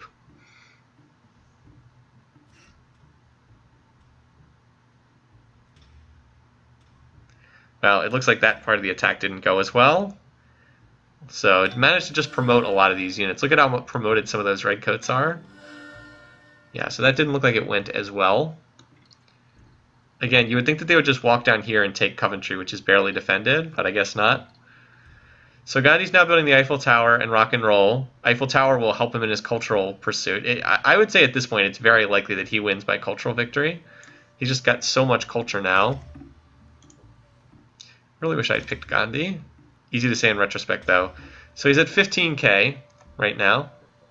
England colonized by Gandhi. How ironic. I know, right? Everyone's like, no, you need to, this person needs to jump this person and score, and so. That's always what's fun about these games. It's like you need this person to do better than this person and climb over someone else and score. Don't look now, J-Man is on rocketry, though, so small chance for him to win by space. Ahsoka's on rocketry as well. Chance or potential space race, maybe? Could happen. Continuing to watch and see where Gandhi is going. He's got like all these units, but he's not moving them around in a very intelligent fashion. All right, looks like Coventry is now the new target. No, only a couple units there. Is Gandhi built yet another wonder? All right, so Victoria has now decided to get into the game. Get that war declaration. Oh, that's bad for me. I already had 8. So everything now from here on is bad for me in terms of war declarations. I don't think I'm going to have a very good scoring game here either. My prediction just wasn't very good. Put my faith in Ahsoka. Maybe if he turns on the culture slider. All right, so Victoria wants to recapture her cities. And she's actually even in Churchill and tech, so she should be able to make progress. And we've actually hit turn 250. So, yeah, Churchill looks like he's in for a pretty serious beating here. Or not. Or not. Or Victoria can just sign peace the very next turn. Okay, that works too. So this is a group of 31 units. What's actually in here? Cavs, infantry. Are there any catapults in here? Because you might want to drop the defenses. Well, that didn't last very long. Thanks for ticking up the war declaration counter, by the way. For some reason, Gandhi really seems to want to take Nottingham. I don't know why. He just built the Eiffel Tower. Good job guarding the South Pole. Very important to station a lot of infantry there. So yeah, elsewhere, we still have this war between Spain and northern India, which is putting, Seville is under siege right now. I haven't been watching this one as much, but like the cannons are dropping the defenses pretty quickly, so this city could fall. There's like a cav fight going on over here. That is a lot of rifles, though. Going to be difficult to capture, but you never know. Over here, Gandhi just sent in everything, and it looks like he's going to be short unless he can promote. Jesus, some of those units are really highly promoted. 21 XP, 4 promotions. Oh, some of these units might be able to promote. That one redcoat, though, is ridiculous. Guerrilla 2, City Garrison 3. That's a lot of defenses. You know, if Gandhi would just take out the defenses, like he's attacking into 80% cultural defenses, he'd be in such better shape. Alright, Churchill reinforced, and Gandhi's healing. It's been a strange war. Gandhi hasn't fought this one very well. This is very stressful. It's fun, though, right? Like, I'm not going to score very well for this game, but it's fun. So this attack looks like it's coming up short as well. Alright, power. So yeah, Gandhi is way up here. Gandhi has way more power than Churchill, but he's just like struggling to use that. He doesn't seem to be pathfinding very well. Also, J-Man is tops in power, so if he ever decides to attack someone, which he really should, but he's still pleased with everybody. That said, Victoria, so the only reason he's still on good terms with Victoria is their peace weight is so close to one another. Almost. He's only at +1 there. Like, some of these, he could potentially see things drop low enough to attack. I would love to see him go back to war with Victoria again. That would be fun. Gandhi, stop messing around and make peace. Yeah, Denmark is definitely causing issues with, like, the pathfinding. It's just confusing the AI, I think. So, meanwhile, Gandhi just continues to build all the wonders.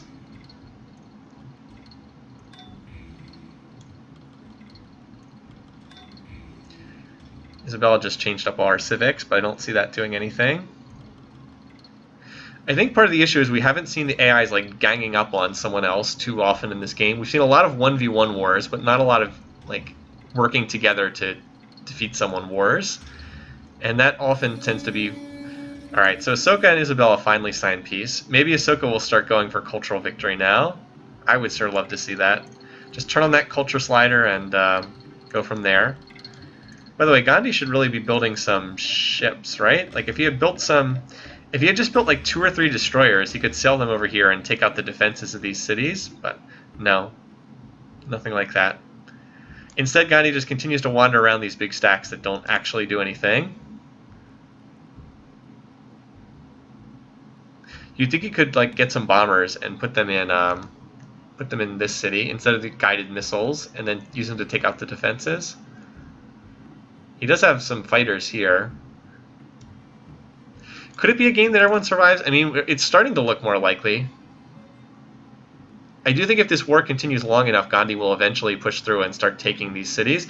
He's finally going to industrialism, which will open up tanks, and tanks can be a breaking point. Like, tanks against rifles, you don't need to, you don't even need to drop the defenses. Tanks against rifles can just work. And, like, he does have more units. For some unknown reason, he wants the city of Nottingham. Like, if he keeps attacking the city, he might be able to break through. The other thing is, we can't really see it, but Churchill is really struggling under war weariness now. Like, look, his capital's only size 8.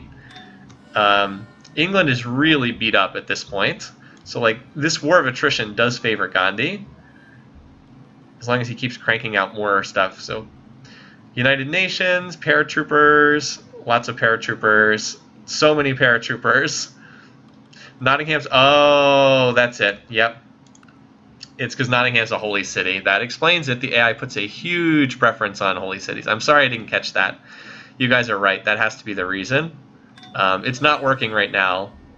It's just like, again and again, he's sending in units without any kind of catapults or cannons to take out the defenses, and it's just, they're getting slaughtered.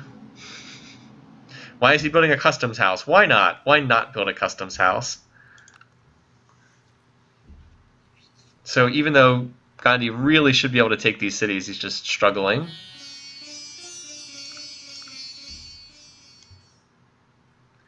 And meanwhile, otherwise the game just keeps going. So Gandhi's finished the Apollo program. He's going to finish, so did J-Man. Also going to finish the UN pretty soon. As far as culture, Gandhi's, let's see, so 18283. Let's see what that goes up to next turn. So it's 18283. And there comes, all right, so here comes the UN. And 1828. So it's still only at 300 culture per turn. Right now, at the current rate, let's see, needs 32,000 more culture at about 300. So it still needs almost 100 more turns for cultural victory. So that's still a ways away right now. Still a way away. Could J-Man squeak out a Diplo win? That's a good question. Let's see who becomes the UN Secretary General first, and then we can check after that to see what happens next. So here comes the paratroopers, along with more calves.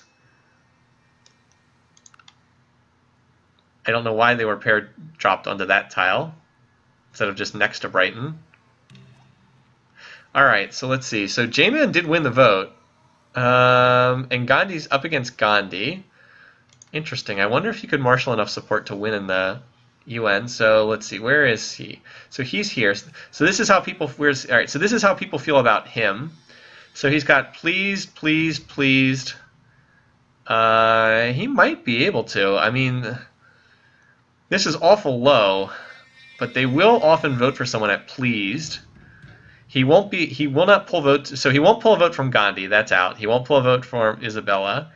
He won't pull a vote from Victoria. He will get a vote from Washington. Washington will definitely vote for him. Well, it's close. The same relations with both. But Washington will vote. He could get votes from Washington, Ashoka, and Churchill. That might be enough to win. Could be close. I think they have enough to vote. Yeah, I think Gandhi and the people that dislike J-Man have enough to block, but it's not guaranteed.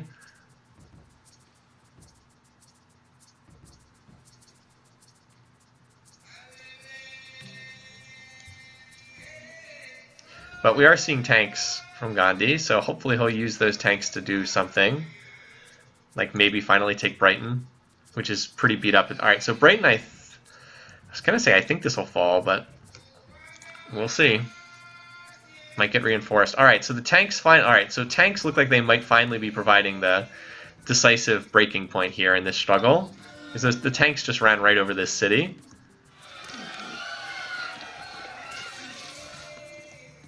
Oops, did not mean to pause it. I meant to print screen it. All right. So maybe that's the breakthrough. We'll see. Gandhi's on computers now, so he's getting close to mech infantry too.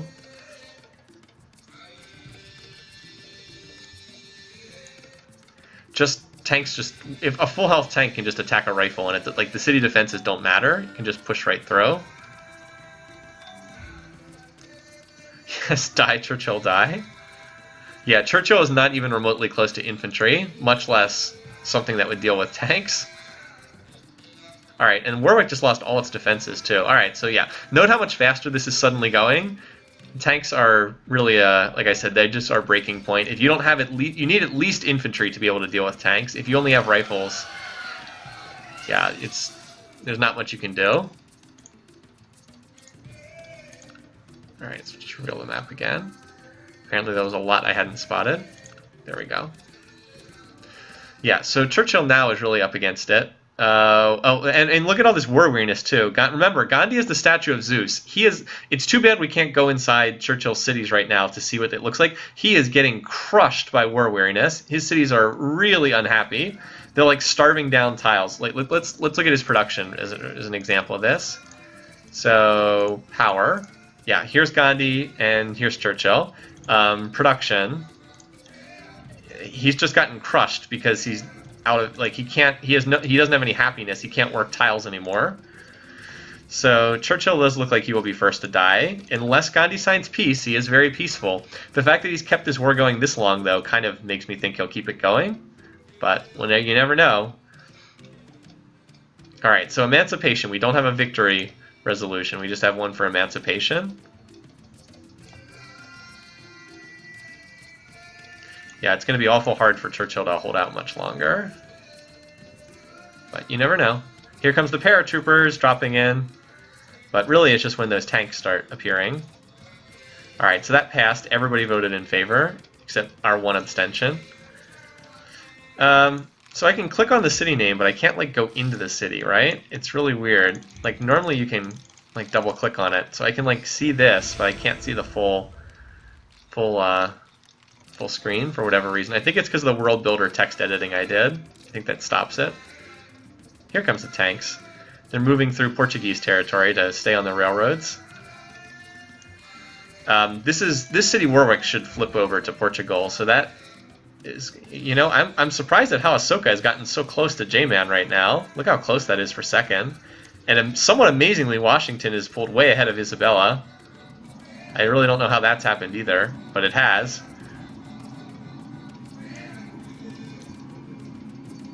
So, anyway, so yeah, this war right now is the most interesting thing going on.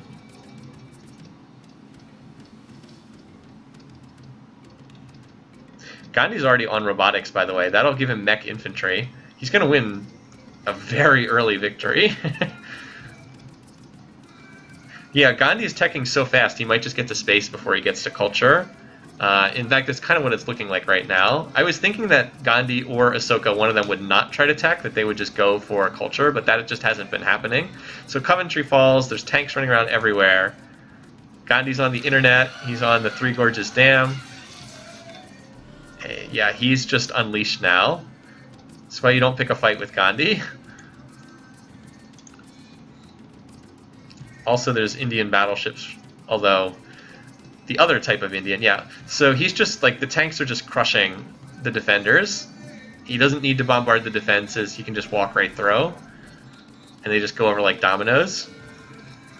So he's got the Three Gorges Dam. He's got all the key wonders. Now he's got mechs being built everywhere. I mean, I'd love to see Gandhi take on somebody else, but I don't think that's going to happen.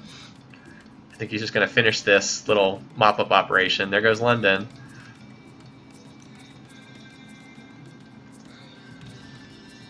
Free religion. I wonder what Isabella will do with the free religion. She'll probably vote against it. I wonder if she would defy the resolution, though. So you've got 3 more cities left. Just about finished with this conquest here. Once he stopped throwing everything at Nottingham, suddenly this went much better. I saw that tank rotate over to Dover. It's like training the barrels. Alright, so this failed. And that's because Isabella defied it. So it looks like it would have succeeded, but she defied the resolution. So that means horrible unhappiness now in every city. She's also building units everywhere, so I wonder if she's plotting war. Wouldn't be surprised. Gepid and Toledo are still holding out for the time being, even though they're pretty clearly Indian by culture at this point. All right. Warwick is almost certainly going to flip to Portugal, though. Defy is, yeah, it's 5 unhappiness in every city. It's a pretty nasty penalty.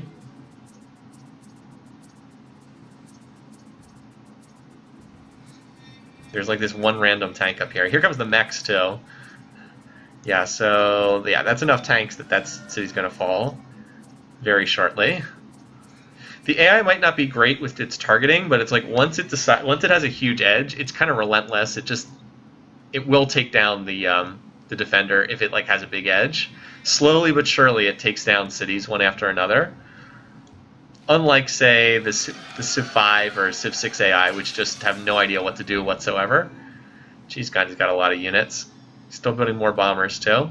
Did he rebase any bombers up here? I don't see any. He's got some fighters over here. Maybe not. He really should rebase some bombers up here. Gandhi's almost completed the entire tech tree at this point, so it really doesn't have too far to go yet. We just can't turn our backs on now. How close is Gandhi to space? He's not that far away. Let's check his tech tree, shall we? Well, actually, I thought he was closer than he is. He's still missing artillery. So he beelined robotics pretty hard. So he does still have a fair ways to go. He's got, what, about 8 or 9 techs remaining, roughly? Because he's got to get fusion, genetics, he's got to get all of these, and then he has to build the spaceship, and then he has to wait the 10 turns. So he's probably 30 to 40 turns away. So still a little ways. I actually thought he was closer than that, based on what I was seeing from his units. Like, the fact that he had robotics made me think he was closer. Oh yeah, and Gandhi loves to use nukes, so don't be surprised to see him build the Manhattan Project and just start... I mean, if he has nukes and this war is still going on, he would definitely use them. I just think the war will be over before he can build any. J-Man, let's see him. He's probably a little bit behind Gandhi as far as space goes. Not much. So like if we put this, so here's J-Man, here's Gandhi. They're pretty comparable, and Ahsoka's not that far behind either. So it's relatively close. Ahsoka's building a lot of units though. He's getting prepared to fight someone, I think. Looks like he's getting prepared to go for another round with Isabella, would be my guess. Don't know what Gandhi just did. He just shuffled all his units around. So here's free speech. Alright, so here, yeah, I don't know why he moved his units back. Washington's doing the same thing he's done all the games. Sit in the corner and just build research, doing nothing. Somehow that's been enough to get him up to the Apollo program. I mean, I guess he technically has a decent amount of territory.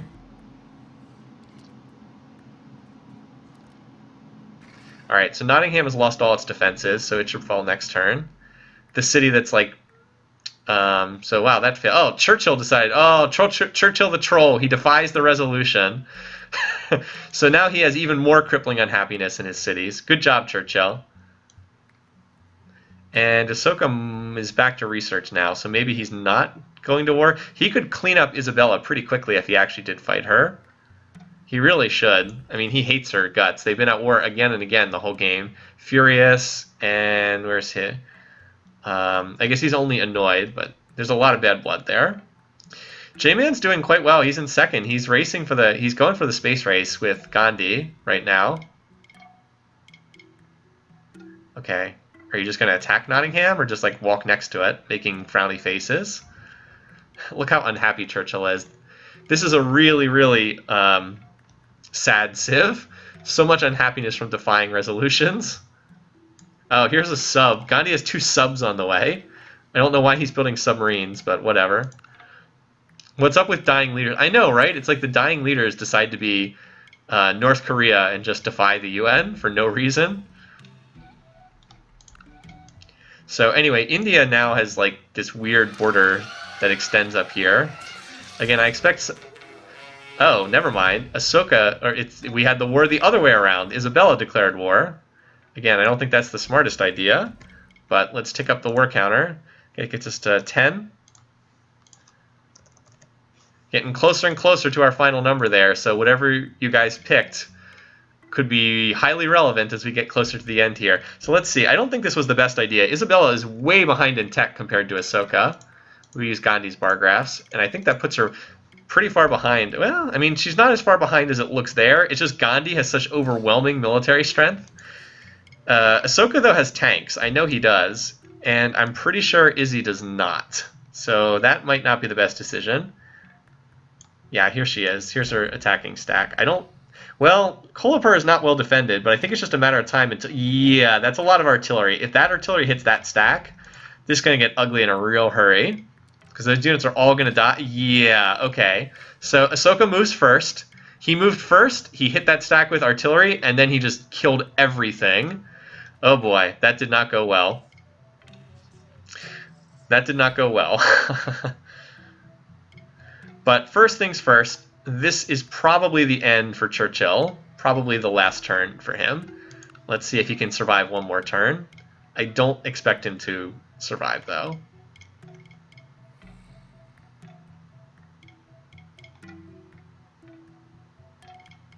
Did Gandhi attack? The suspense is killing him. Nope, he didn't. So he took out all the defenses. And he did attack with some units. Not enough, though. Alright, so we'll just advance one more turn, then. This turn, he is definitely dead. Turn 285 is the end. A very, very late first to die on turn 285, but we do have one. I mean, you are going to attack, right, Gandhi? Did he survive another turn? Alright, we've got diplomatic victory, so that's interesting. So I guess he didn't attack for God knows what reason. Meanwhile, over here, okay, we missed this because I was focused on the potential for an elimination over there. Yeah, I think if this war continues, that Isabella's going to get eliminated. We also have a diplomatic victory vote coming in. Yeah, so Isabella just lost like half of her. She lost most of her military right there. All right, Churchill. Let's set this up again. Are you actually going to send in the attack, Gandhi? And we could have a victory too, right? We had a UN vote right here. All right, so we do have an elimination, turn 286. Now we find out if the game just ends on a diplomatic vote. I don't think so, because I don't think this would have popped up. No, but it's close. Oh my. Look at that. Yoao, or J-Man, is only 40 votes shy. So who voted for him? Ahsoka did. If Ahsoka picks up enough population here, Washington did too. Oh boy. Close. If Izzy starts losing pop to Ahsoka, this could swing the vote. Close, close, close.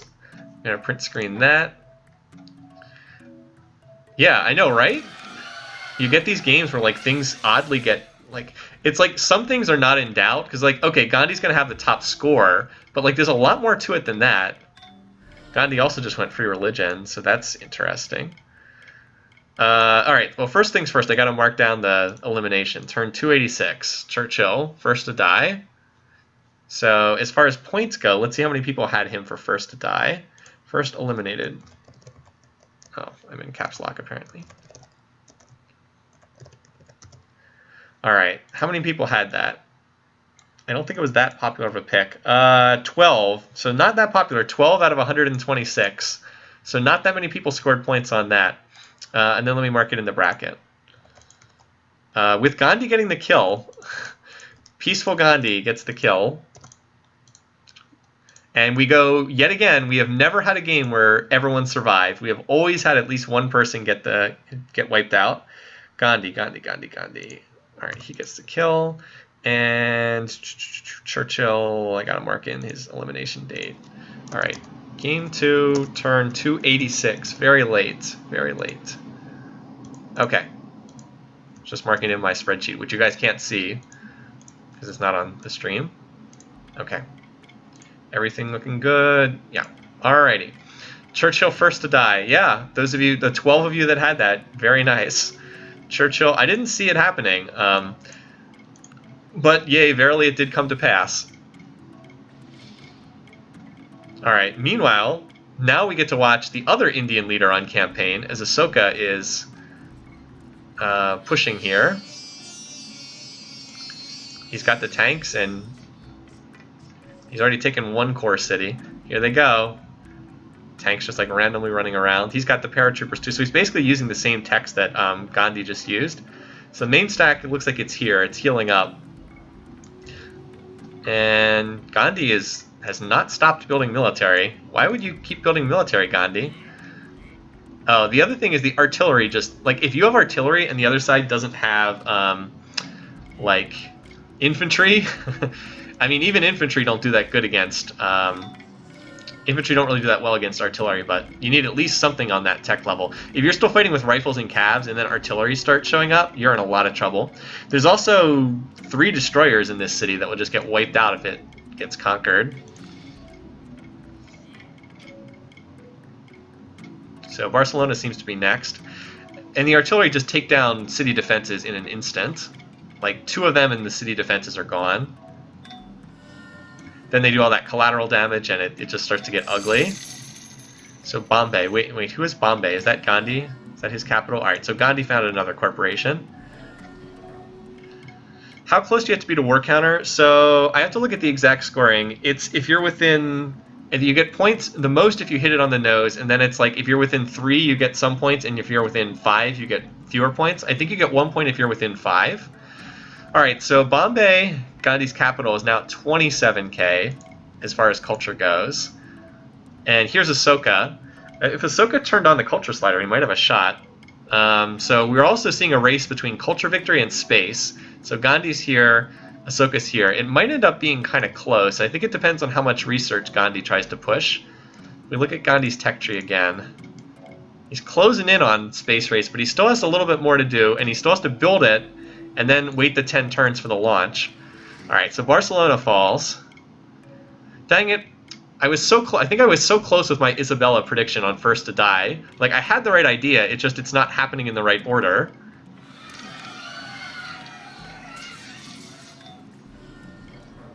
I also thought Washington might join in and help out in this conquest, and that's not happening. So J-Man's building some casings for his spaceship. Is the tanks rolling? Like, if Ahsoka had just done this earlier in the game, like, he would be in a position to be ahead of Gandhi instead of trailing Gandhi as far as research goes. All right, so here's another vote for Secretary General. But again, J-Man still has a chance to win the UN vote. Like, that could also happen here. That is very much in play as Isabella loses territory and as Ahsoka gains it. Although, if Gandhi can grow these cities, like, if he can grow these cities, he'll also get more population. But conversely, if these cities flip away, like if this goes over to Ahsoka, or not Ahsoka, if this goes over to J-Man, he also gets more population that way. So there's a lot of factors at work here. Yeah, 50K for the cultural victory. I saw it in the chat. I don't know why Isabella's building conquistadors either. I do know that there's an awful lot of Ahsoka units racing across. So J-Man becomes Secretary General again. He's pulling votes from Ahsoka. Oh, he pulled a vote for Isabella. That's odd. I'm a little surprised at that. Who's voting for Gandhi? Victoria and Gandhi are voting together, and everyone else voted for J-Man there. Let's see. So here's how everybody feels about him. So Isabella will not vote for him right now. Not high enough. Victoria will not vote for him. But he will get, and Gandhi won't. But he is getting votes from Washington and Ahsoka. If he could pull Isadora to his side, or if Ahsoka gets enough population, that could be enough to do it. No, he doesn't have enough votes because Isabella won't vote for him in the Diplo victory. She will vote for him for Secretary General, but not for the victory, if that makes sense. They're two separate votes. So he's still a little bit short right now. But it's close. So Madrid's the target now. All right, and that just got captured. So we'll have to reveal the map again, I think. Oh, I see what you're saying. Ahsoka. Well, Ahsoka. That's right. He might get eclipsed by Ahsoka in the vote. That's right, because it's determined by population. All right. So another capital falls. Let's reveal the map again. No, not edit city mode. That'll take a second because there's so many units on the map. All right, there we go. Whew, okay. And Toledo is, I was going to say flipped, but it did not flip. It's just completely surrounded by Gandhi's culture now. You would expect it to flip. It'll get taken by Ahsoka, and then it'll go over to Gandhi. Also note that he's building the Manhattan Project. So yeah, there's that. Gandhi's still building a fair amount of units. Is there anyone Gandhi would declare war on? He would declare war on Isabella. No one else he would. No one else, though. Once Isabella's gone, which will be happening, there's not a lot of anger, except towards Victoria. Note this. So Yoao, or J-Man, he is now cautious with Victoria. Only cautious. So that's a possibility. I mean, he's much stronger than her. It would be a lot of fun to see him go and put the hammer down, but he seems to be pushing for space right now by building research in every city. Score was looking so good until Churchill wasted Gandhi's time. I know, right? I mean, the game can swing in strange ways sometimes. I'm just glad that we are going to have we're not going to have every single person survive. Those games are boring. So there goes another city. I can't imagine Toledo's going to last much longer either.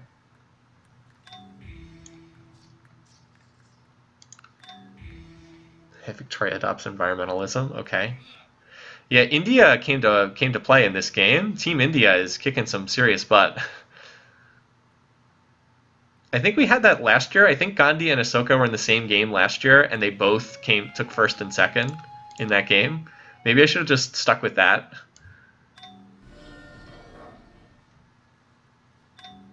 I'm going to let the message spam go by for now. All right. Where are we on culture again? All right, 31, so 19K to go. Getting closer. Oh, wow. Oh, what's this? What are all these units doing running around? All these mobile SAMs are running around in, looks like they're heading somewhere. I don't, oh, okay. So all of a sudden, J-Man is now building units in every city all of a sudden. Oh, why is that there? Um, because Spain does not technically control any tiles. Like Spain doesn't actually control any doesn't. There are no cities that Spain has that control this tile, and so the border of Chicago is reaching out and grabbing that tile. It's weird and it's counterintuitive, but um, that's why it's there. So Valencia just fell. I'm still waiting for Toledo to get attacked. It seems to be avoiding it for now. All right, so here we go.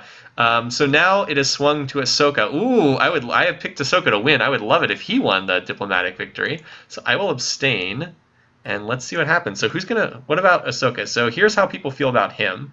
So Gandhi loves him, but Gandhi won't vote for him. J-Man potentially could. Victoria potentially could. The problem is these guys also all love. Okay, so J-Man will vote for Ahsoka over Gandhi. Washington will vote for Gandhi over Ahsoka, and Victoria will vote for Ahsoka. So I think this vote's just going to be split. I don't think that there's going to be a result here. But yeah, Gandhi now is finished. He just finished the Manhattan Project, so nukes can definitely be built. We'll see if he decides to go for that. In the meantime, Spain continues to collapse. Just collapsed slower than I wanted it to. I was expecting it to fall apart sooner.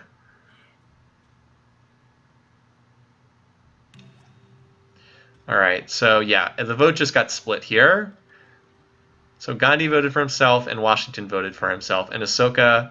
Oh, Ahsoka didn't pull any other votes. J-Man did not decided that he didn't like him enough to vote for him. So how many? 3 Spanish cities left? As parts get completed. J-Man still looks like he's getting ready to attack someone, which can only be Victoria, just based on the way the diplomacy shakes out. We'll see if he chooses to actually pull the trigger and declare war. I don't know. I'd say it's like 50-50 he goes for it. So another Spanish city falls. Now again, if this had happened earlier in the game, Washington would have been in great position to take advantage of this, but just happening so late. Toledo fell. That'll go over to Gandhi at some point. Multiple cities fall. Wait, was that a... Okay, I thought for a second I saw a tank in Victoria's territory. Note that she did manage to get up to infantry somehow. I really don't know how she pulled that off. So Salamanca is the last Spanish city, and it's going to fall, if not on this turn, then on the next turn. Not going to last much longer. How's spaceship going? Yeah, so we should check the progress of the spaceship. Let's just finish the elimination. Get done with the elimination, then we'll check in on that. This should only take another turn or two. If you just want the actual space race, so here's what J-Man's finished. Gandhi actually hasn't built that many spaceship parts yet. Gandhi, J-Man, and Ahsoka is in the space race too, although he's a little bit further behind. Meanwhile, Washington just doing his thing, building a guided missile, building research. He's just been totally irrelevant in this game. Has literally done nothing the whole game. All right, like I said, let's finish. See, all right. So, oh wow, Salamanca just got nuked. Somebody tossed a nuke at the city.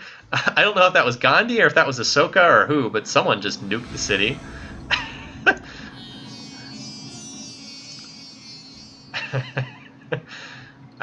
These guys are, yeah, okay, these guys are not playing around. Ahsoka launches a tactical nuke. I mean, I don't think that was really necessary, but he did. Yeah, Gandhi, that's the other thing I'm watching. So, like, the other thing is whether we're going to see a cultural victory versus a spaceship victory is also kind of a big factor. Anyway, though, so Isabel is eliminated. Ahsoka gets the kill. Let me mark that in. It's turn 301. So 2 late eliminations here.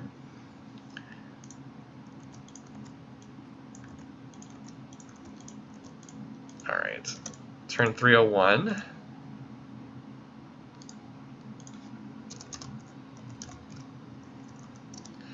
All right, so she's out of the tournament, and we get a kill for Ahsoka, who is not a very violent leader, but he sure laid the smackdown in that war. All right, let's check in on the space race now and see what's going on. R.I.P. Castile, indeed. They really hated each other this game. I mean, that was just a rivalry that never ended. So we also are going to have a weird, really bizarre situation with borders. Chicago might end up claiming a lot of this territory. just because, in Toledo.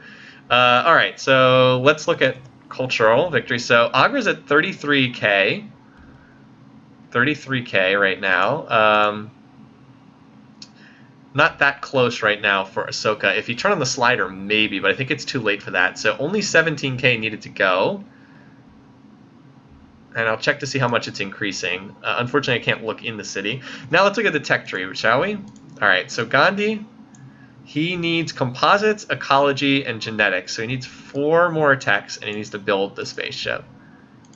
J-Man needs ecology, robotics. Oh, he should have gone for computers sooner. That was a mistake. So he needs 1, 2, 3, 4, 5. He needs 6 techs. Ahsoka needs more. He won't be able to win that race. And Victoria and Washington are further behind. All right, so Gandhi needs 4 more techs here.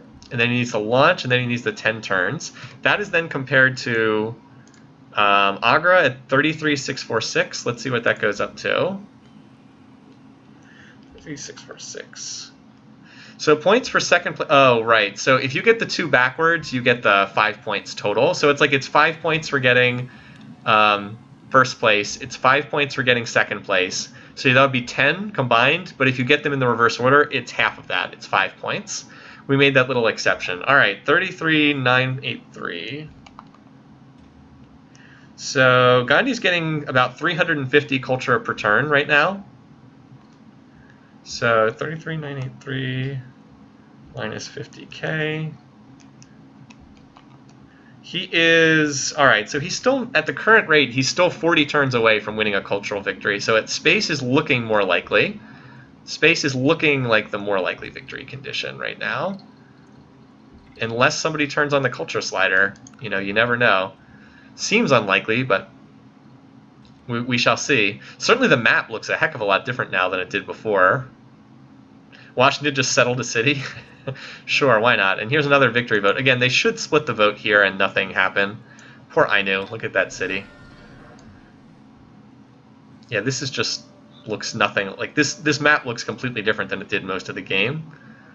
Look at all those gunships being built again. So he could declare. Oh, actually, hello. Now that would be something to see. He is now cautious with Gandhi. A war between J-Man and Gandhi. That would be fun to see. And Victoria is cautious with J-Man, so they could go to war too. Oh well, technically Victoria can plot where it pleased, so she could declare on anyone in this game. That would be awesome if we saw that. I don't know if we're going to see that, but like just to give you the power bar graph here for a second. I mean, that wouldn't go well. That wouldn't end very well, but it's always a possibility. I can't actually rename the cities. I'm sorry. The glow. Can't actually rename them, unfortunately. All right, so now we just wait and see. Will anyone decide to turn the culture slider on, or will anyone declare war, or is this just going to be a calm, slow run out to a spaceship victory? I will say that Portugal is building an awful lot of... and we had a diplomatic victory vote, but as expected, it just split the vote again. I will say Portugal's building an awful lot of units for someone who could be teching to space. So Gandhi is... Most likely Gandhi's going to build the spaceship and win the game that way. That is the most likely result here. He's closing in on the last couple techs. He still does need composites. Then he has to build all the little parts, but he just needs 3 techs now. We'll see if he wastes his time on stealth, going for that. Right, so that's a really good question. Normally with a big power difference, the AI will not declare war, but we turn on aggressive AI, which causes the AI just to completely ignore the power difference when declaring war. Makes the game more interesting. But yes, under normal conditions, that wouldn't happen. Look at poor Salamanca, it's completely surrounded there. Also, each side has now had a chance to build up a nuclear arsenal, so if we see one more war, it's going to go nuclear on each side really fast, which would be entertaining.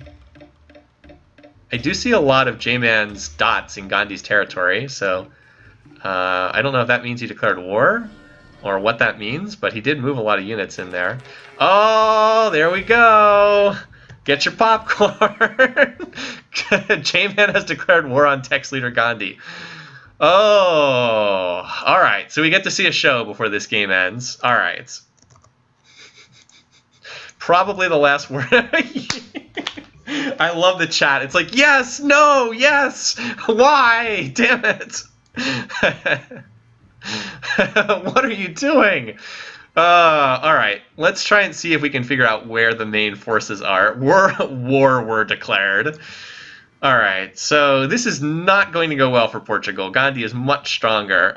In particular, the big edge Gandhi has is he has mechs as opposed to having infantry, and that's a big difference. So where is the big stack? All right, this looks like the big stack here for J-Man here at Gepid. This city is badly surrounded. I don't see this going very well. It might delay Gandhi's spaceship a little bit, though. I wonder if that... I mean, if that allowed an opportunity for Ahsoka to somehow take the victory, I would be very happy. I'm trying to see if I can figure out where Gandhi's big stack is. He might have still be forming it up, though. Like if I zoom out here... Military. There we go. I mean, that doesn't really tell you very much. By looking at that. Just there's a heck of a lot of units running around. Let's just reveal the map right now, just so we can get all the city captures. This is going to be tricky until I can find where the big stacks are. It might take a turn or two to... And frankly, the AI often needs a little time to group them up, but I think Gepid, there's a lot of fighting going on over here.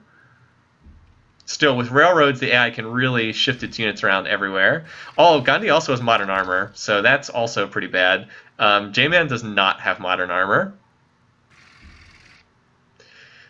I was gonna say, is there a slight chance that we could have a domination victory? But no, even if Gandhi took all of Portugal, he still would not be able to win domination. Anyway, so that was a lot of fighting. Did we see any nukes fly off? Just out of curiosity. Because we know Gandhi likes to build his nukes. Oh, here's a big stack. Yep, yes he did.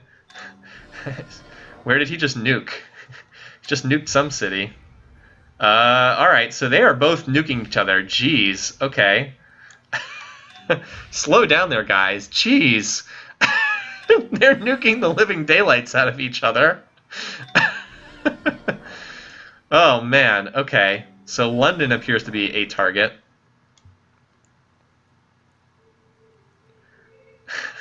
Gandhi's got more tactical nukes in production right now. So the difference between the ICBMs and the tactical nukes is the tactical nukes can only fire in a certain range, as opposed to the nukes that can just hit anywhere on the map at once. Tactical nukes in trade-off are much cheaper to build. So Gandhi moves first in this war, as we're just like watching the units move around. Gandhi gets to move his units before J-Man does. Gandhi seems to be cleaning up a lot of units right now.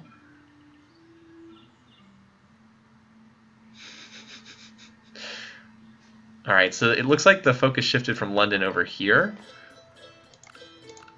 I wonder if either of them could buy someone into this. Okay, so Gepid just got nuked. So it was nuked by Gandhi, and then he captured this. Okay, he nuked the city twice. So, Jesus Christ, do you think that's enough nukes, man? So he got that one shot down. Wow, okay. So this is something that a lot of you might not know, and this is the reason why nukes have to be banned in a multiplayer game. Yeah, well, we need to check the paragraphs. Two nukes that successfully hit will kill every single unit in a 9-tile radius. So no matter how many units were in Gepid, if you hit it with 2 nukes, every single unit dies. It's like the most broken thing ever, which is why we had like one multiplayer. Okay, yeah, this is not going well. I mean, Gandhi's taken heavy losses too, but he can afford them. J-Man can't. We had one multiplayer game. I remember we had an early... I think it was a play by email game that made it all the way to nukes, and like it was very close, but one player got to nukes like 10 turns before the other. It was just game over instantly. He just killed the entire military with 2 nukes. And that is realistic. Like as far as gameplay mechanics go, it's fine, but it's for like a multiplayer contest, you can't really have the game play that way because it's just whoever gets the nukes first instantly wins the game. Anyway, so yeah, I expect these cities to be taken, and then Gandhi will start the assault on the Portuguese core. I do think this has slowed down Gandhi a little bit on his progress towards space. The other thing is, if Gandhi starts getting... stop the war. Well, let's see. I wonder if that will succeed. I hope it does not. I enjoy seeing this war. Did we see any more nukes launched this turn? Gandhi probably ran through his arsenal and had to rebuild more. Okay, that was it. Let's see if Stop the War succeeds. I'm hoping it does not. Norwich is going to fall. All the defenders are already gone. Yep, and that just opened up another big area in the center of the map. It succeeded, so everybody voted in favor. That's disappointing, but so we won't see any more fighting. No. As Gandhi continues relentlessly nuking Portugal. The stupid thing goes as far as Gandhi's concerned. He would have won this war easily if he had just kept fighting. He really had no reason not to fight the war, but he was forced into peace. Yeah, Gandhi voted for so the war ended. Agra is down to just 14k, so not that far off. But Gandhi is getting closer to launching the spaceship. He's on. I think he's on his left. No, he's. Wait, no. This is. So he still needs genetics, and then he'll have to build the 2 engine parts. We'll see if he goes for stealth. That would be rather foolish on his part if he did that, but he might. This is the AI after all. The forced peace means they can't go to war for another 10 turns. Gandhi did clean up an awful lot of territory as a result of this, though.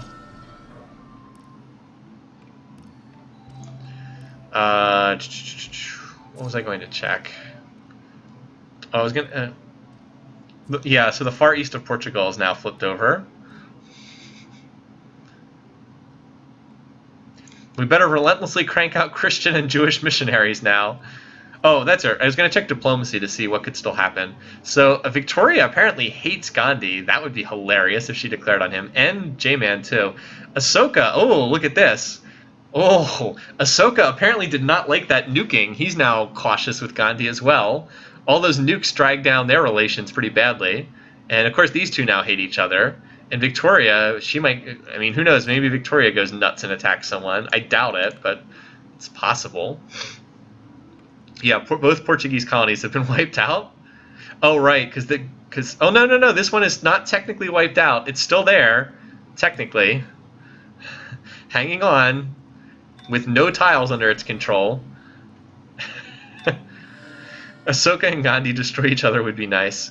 Yeah, Ahsoka, I feel I'm slightly frustrated because my prediction is close to coming true, but oh, and look at this. Gandhi did choose to go for stealth, so that's going to waste more time for him.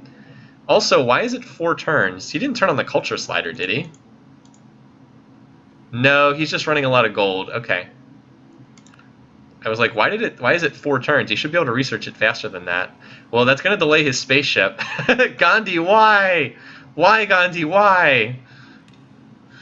Oh, somebody just launched a nuke. Because that was not nuked last turn, right? Or maybe I'm crazy. I thought I saw a nuke just go off. Maybe not. Alright, false alarm. I thought I saw that. Maybe I had been missing the glowing part. Also, worker, why? Why are you farming over a mature town? It was nuked, okay. Huh. But there was no war declaration. I just give up. Yeah, the prediction game can be really hard. It's not easy. I think it just started glowing for some reason. What's Gandhi building? Is he finally back to... No, he's still building a lot of artillery, so he's still thinking about war. Ahsoka is still relentlessly building cathedrals and such. While Gandhi wastes his time on stealth. Alright, free speech, that's a non-issue. Look, J-Man's still building a lot of military too. Building gunships. You'd think he would scrub the fallout over here, clean that up. Alright, Gandhi is almost done with stealth. He's loading up on his nuclear arsenal again. He's like, I gotta have more for the next war. No one... Oh, did Ahsoka just turn on the culture slider? It looks like he might have. Actually, I think he just did. Ooh, can Ahsoka still slip in here and still a victory? That would be interesting. He is the favorite to win this game. Alright. Let's check this out. I think he did, actually. He's a long way away, though. His lowest city's only at 19k. All right, let's check. See how much he's getting. All right, 100% culture. 100% culture. 4,000 per turn. All right, let's see how much he's getting in his cities, shall we? We're gonna have to. He should have done this a long time ago, but maybe he's got enough time. All right, so his lowest city is at 19,706. 19,706. Let's see how much it. Let's see how much it picks up next turn.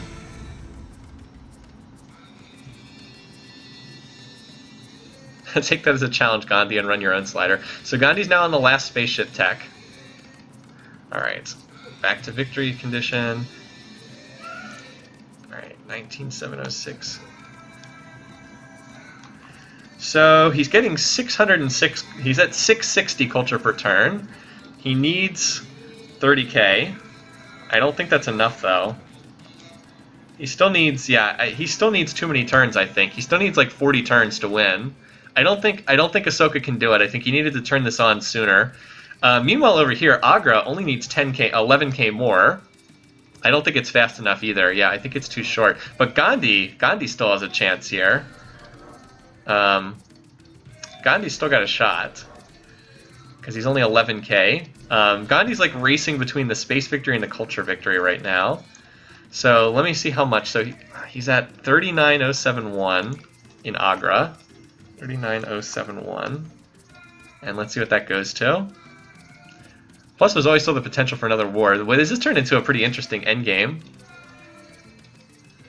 All right, it's at 39,423. And Calcutta goes legendary. All right, so it's at 3. Gandhi's lowest city's at 350 culture per turn, and he needs 11k more. So he needs. It says he still needs about 30 turns, so that's probably not enough. I still think Gandhi probably makes it by. I think he still probably wins by space. But again, he still has to launch the spaceship and send it there. I think I was anticipating Ahsoka just turning on the culture slider at an earlier date. Like he just waited too long. If he had done this like 20, 25 turns ago, he would have been fine. Still, you never know. We might have another war that just. All right, so the enforced peace treaty is now up between Gandhi and J-Man. You never know. We could just have something crazy happen.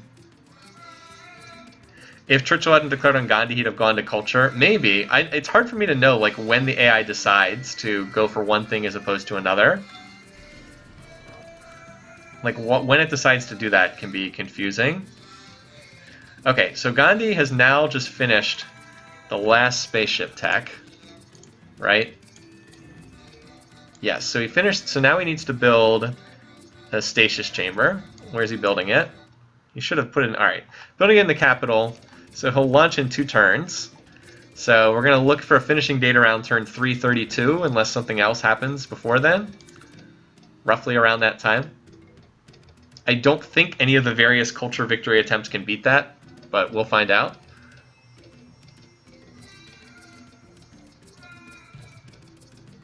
It is spinning for a while. Someone may have declared war.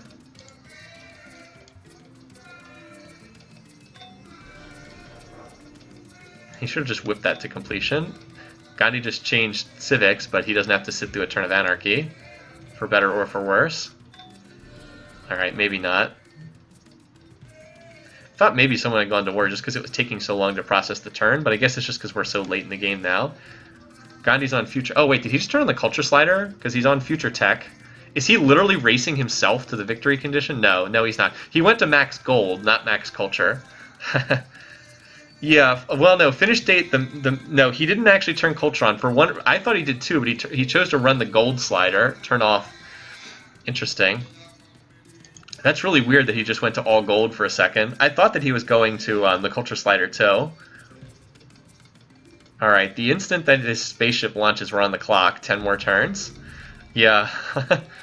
I was thinking the same thing too. Alright, so that splits the vote. Alright, so Gandhi launches the spaceship. So now it's game ends in 10 turns unless something happens. The game really should just have ended right now. I hate the victory condition that causes you to wait 10 turns after launching the spaceship. It's really dumb. Let's just see how close anybody else was to launching. So, oh, here we go. Estimated arrival, 9 turns. J-Man was still a little bit short on the tech tree. So Gandhi finished the tech tree. Ahsoka still, he wasn't that close. He still needed 4 more techs. J-Man was, wow, he was really close. He only needed ecology. Just 1 turn short, or 1 tech short. Yeah, he came really close. Now, quick Gandhi attack Ahsoka. I think that they are happy enough with each other that they're not going to declare war. Could be wrong, but I don't think so. Yeah, so I was really close to scoring a lot of points, but I'm actually going to get very little in this game, just due to the way things worked out. Like, so close on culture, but it didn't happen. So close on Ahsoka, but it didn't happen, him finishing second instead of first. So close on Isabella being the one to die, but not actually happening. So I'm not going to get very many points at all. If somebody takes away this space victory, I'm so pissed about that 10-turn wait. Yeah, Gandhi went back to reset. He's not running the culture slider, and that's the only way that I think his culture would happen first. So this is probably going to be an uneventful ending. It does make you wonder, though, if that stop the war resolution hadn't happened and Gandhi had fought and like suffered war weariness, would that have then swung this? Like, he's really close. His city augurs at 41k, and Ahsoka is, well, he's actually not that close. He's not making as much progress as might have been. Actually, I think Ahsoka turned research back on. Looks like he did. Yeah, so Ahsoka stopped running the culture slider, so that was a false hope. The peaceful AIs can be more difficult to predict because they're mostly peaceful, but it's like if they get aggressive, then it can like come out of nowhere and cause unusual stuff to happen.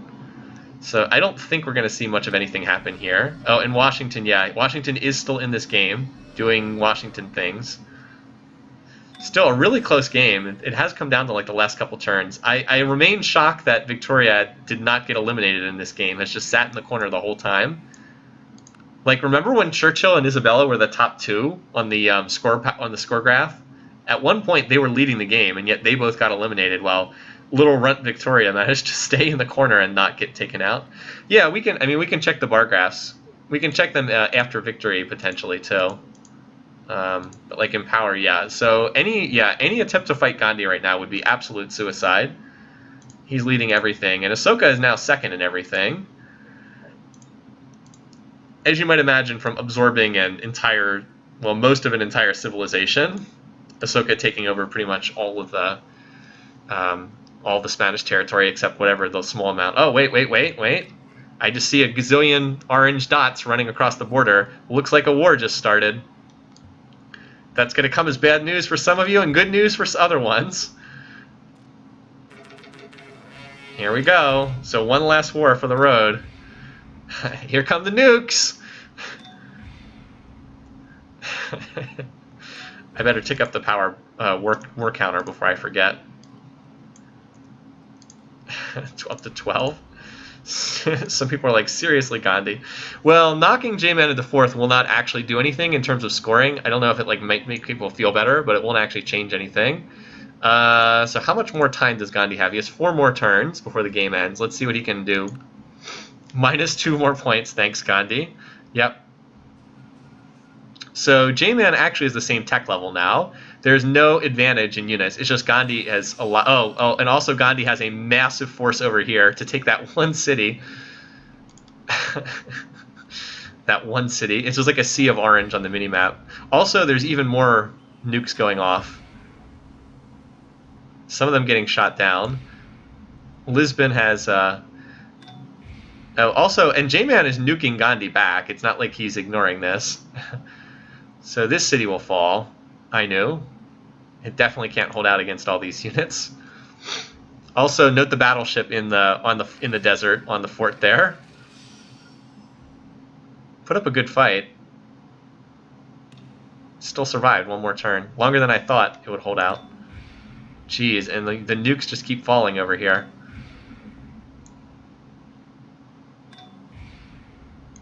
That SDI is shooting down a lot of them. Okay, Gandhi, seriously, man.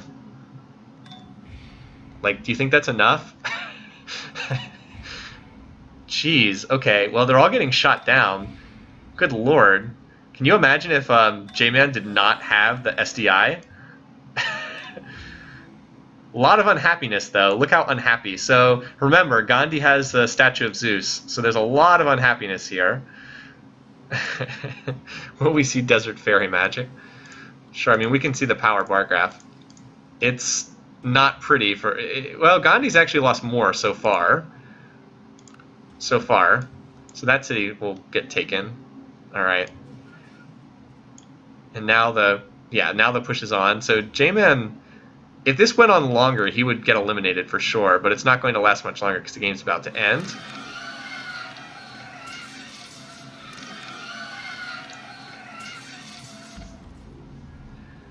Two cities gone legendary. Again, Gandhi is close to winning by culture.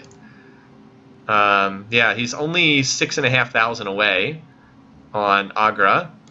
Like, that definitely could have happened. If he had run the culture slider at all, give that SDI a medal. 7 straight. So the odds of being shot down by the SDI are 75%. So the odds are 1 in 4 will get throw, is the way that it works. Will Washington take third? I don't think so. But I guess we'll find out, won't we? It's because I think the victory is going to appear on the next turn. I think it is going to be a turn 331 victory. But we'll find out, won't we? Either turn 331 or turn 332. I don't know how it reckons the victory. So I don't think there's quite enough time. All right, there it is, turn 331. Tech ski leader Gandhi wins a space race victory. Let me just dump this into screenshot just in case. All right, and we'll get an overview map after the game ends. Okay, so there we go. So the victory condition is space, turn 331. So let me go ahead and plug all this in for you guys and get the final score. So we have the two Indian leaders move on. Gandhi is our winner. Ashoka is second. J-Man holds in third. Washington fourth. Victoria fifth. So 3 of them go on to the wildcard game. So we'll get to see them again, for better or for worse.